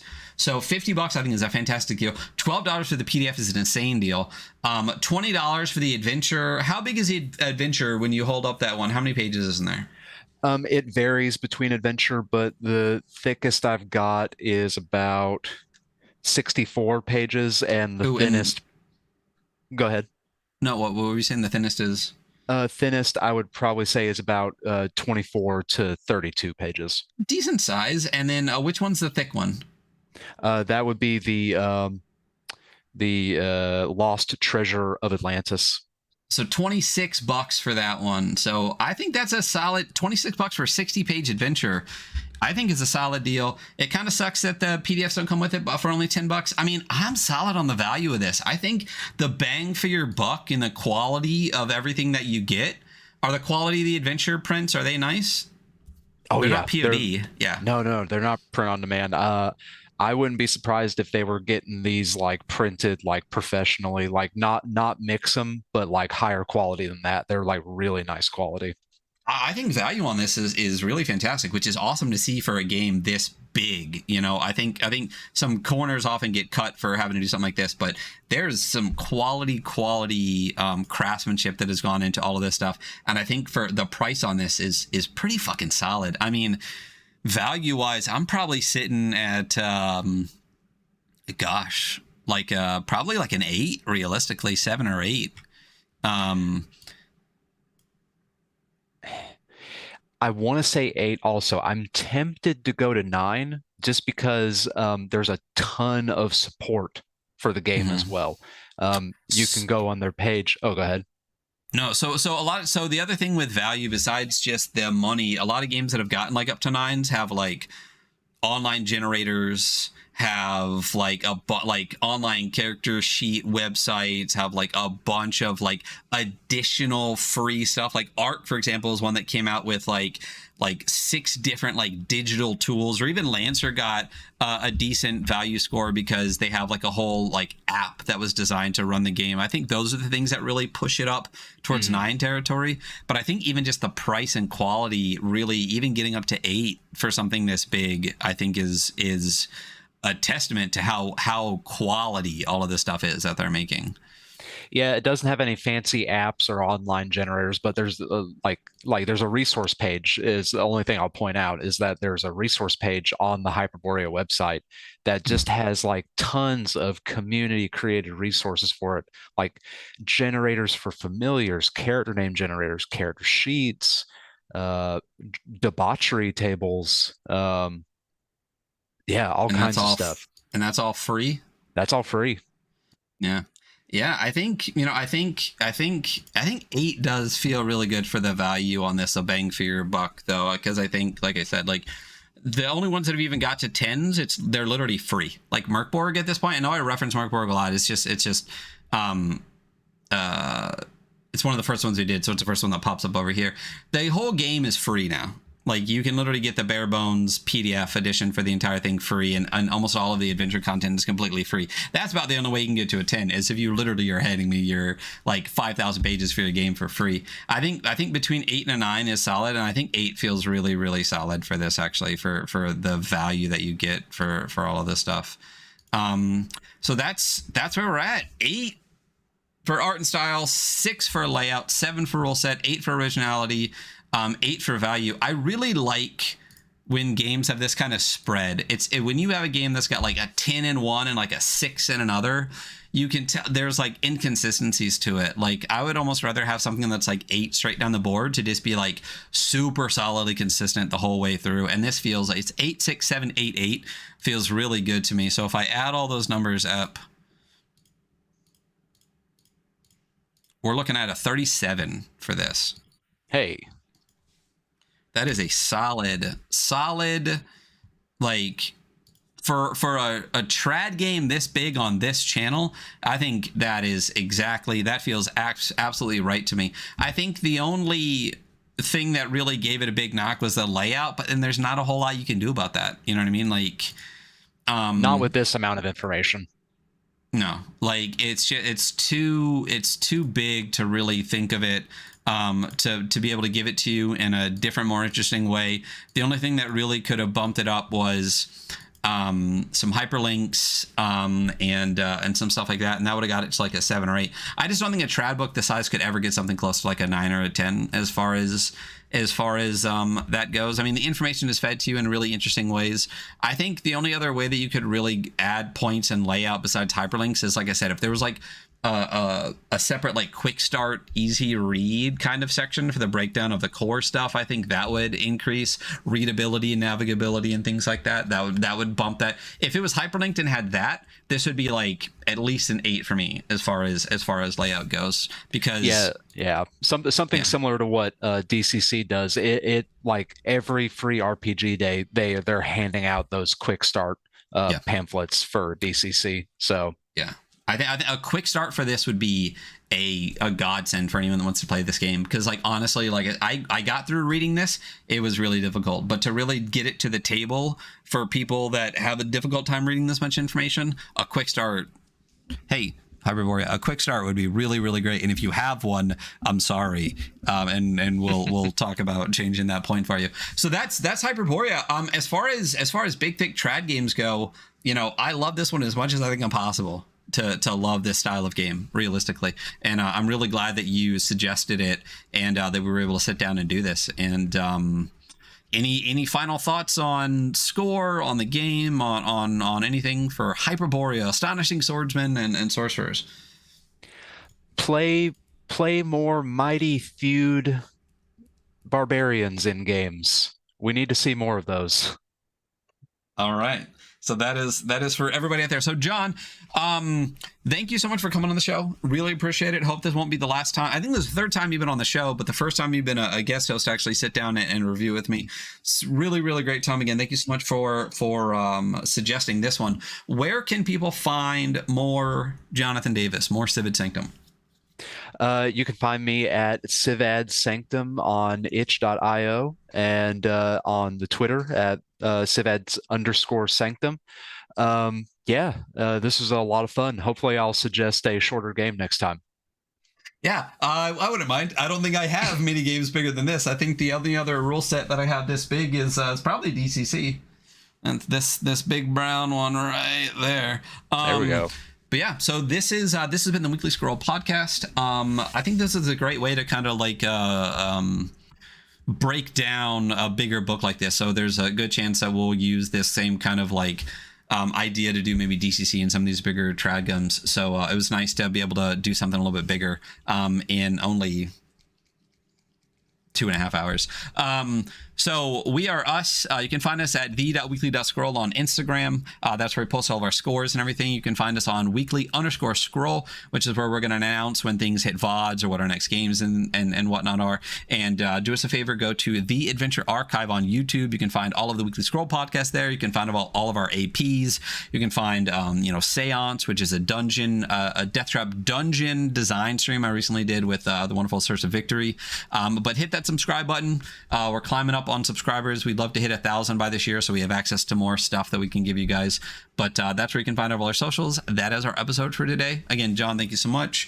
Thank you everyone that was here for chat, and thank you all for listening. You all have a wonderful day.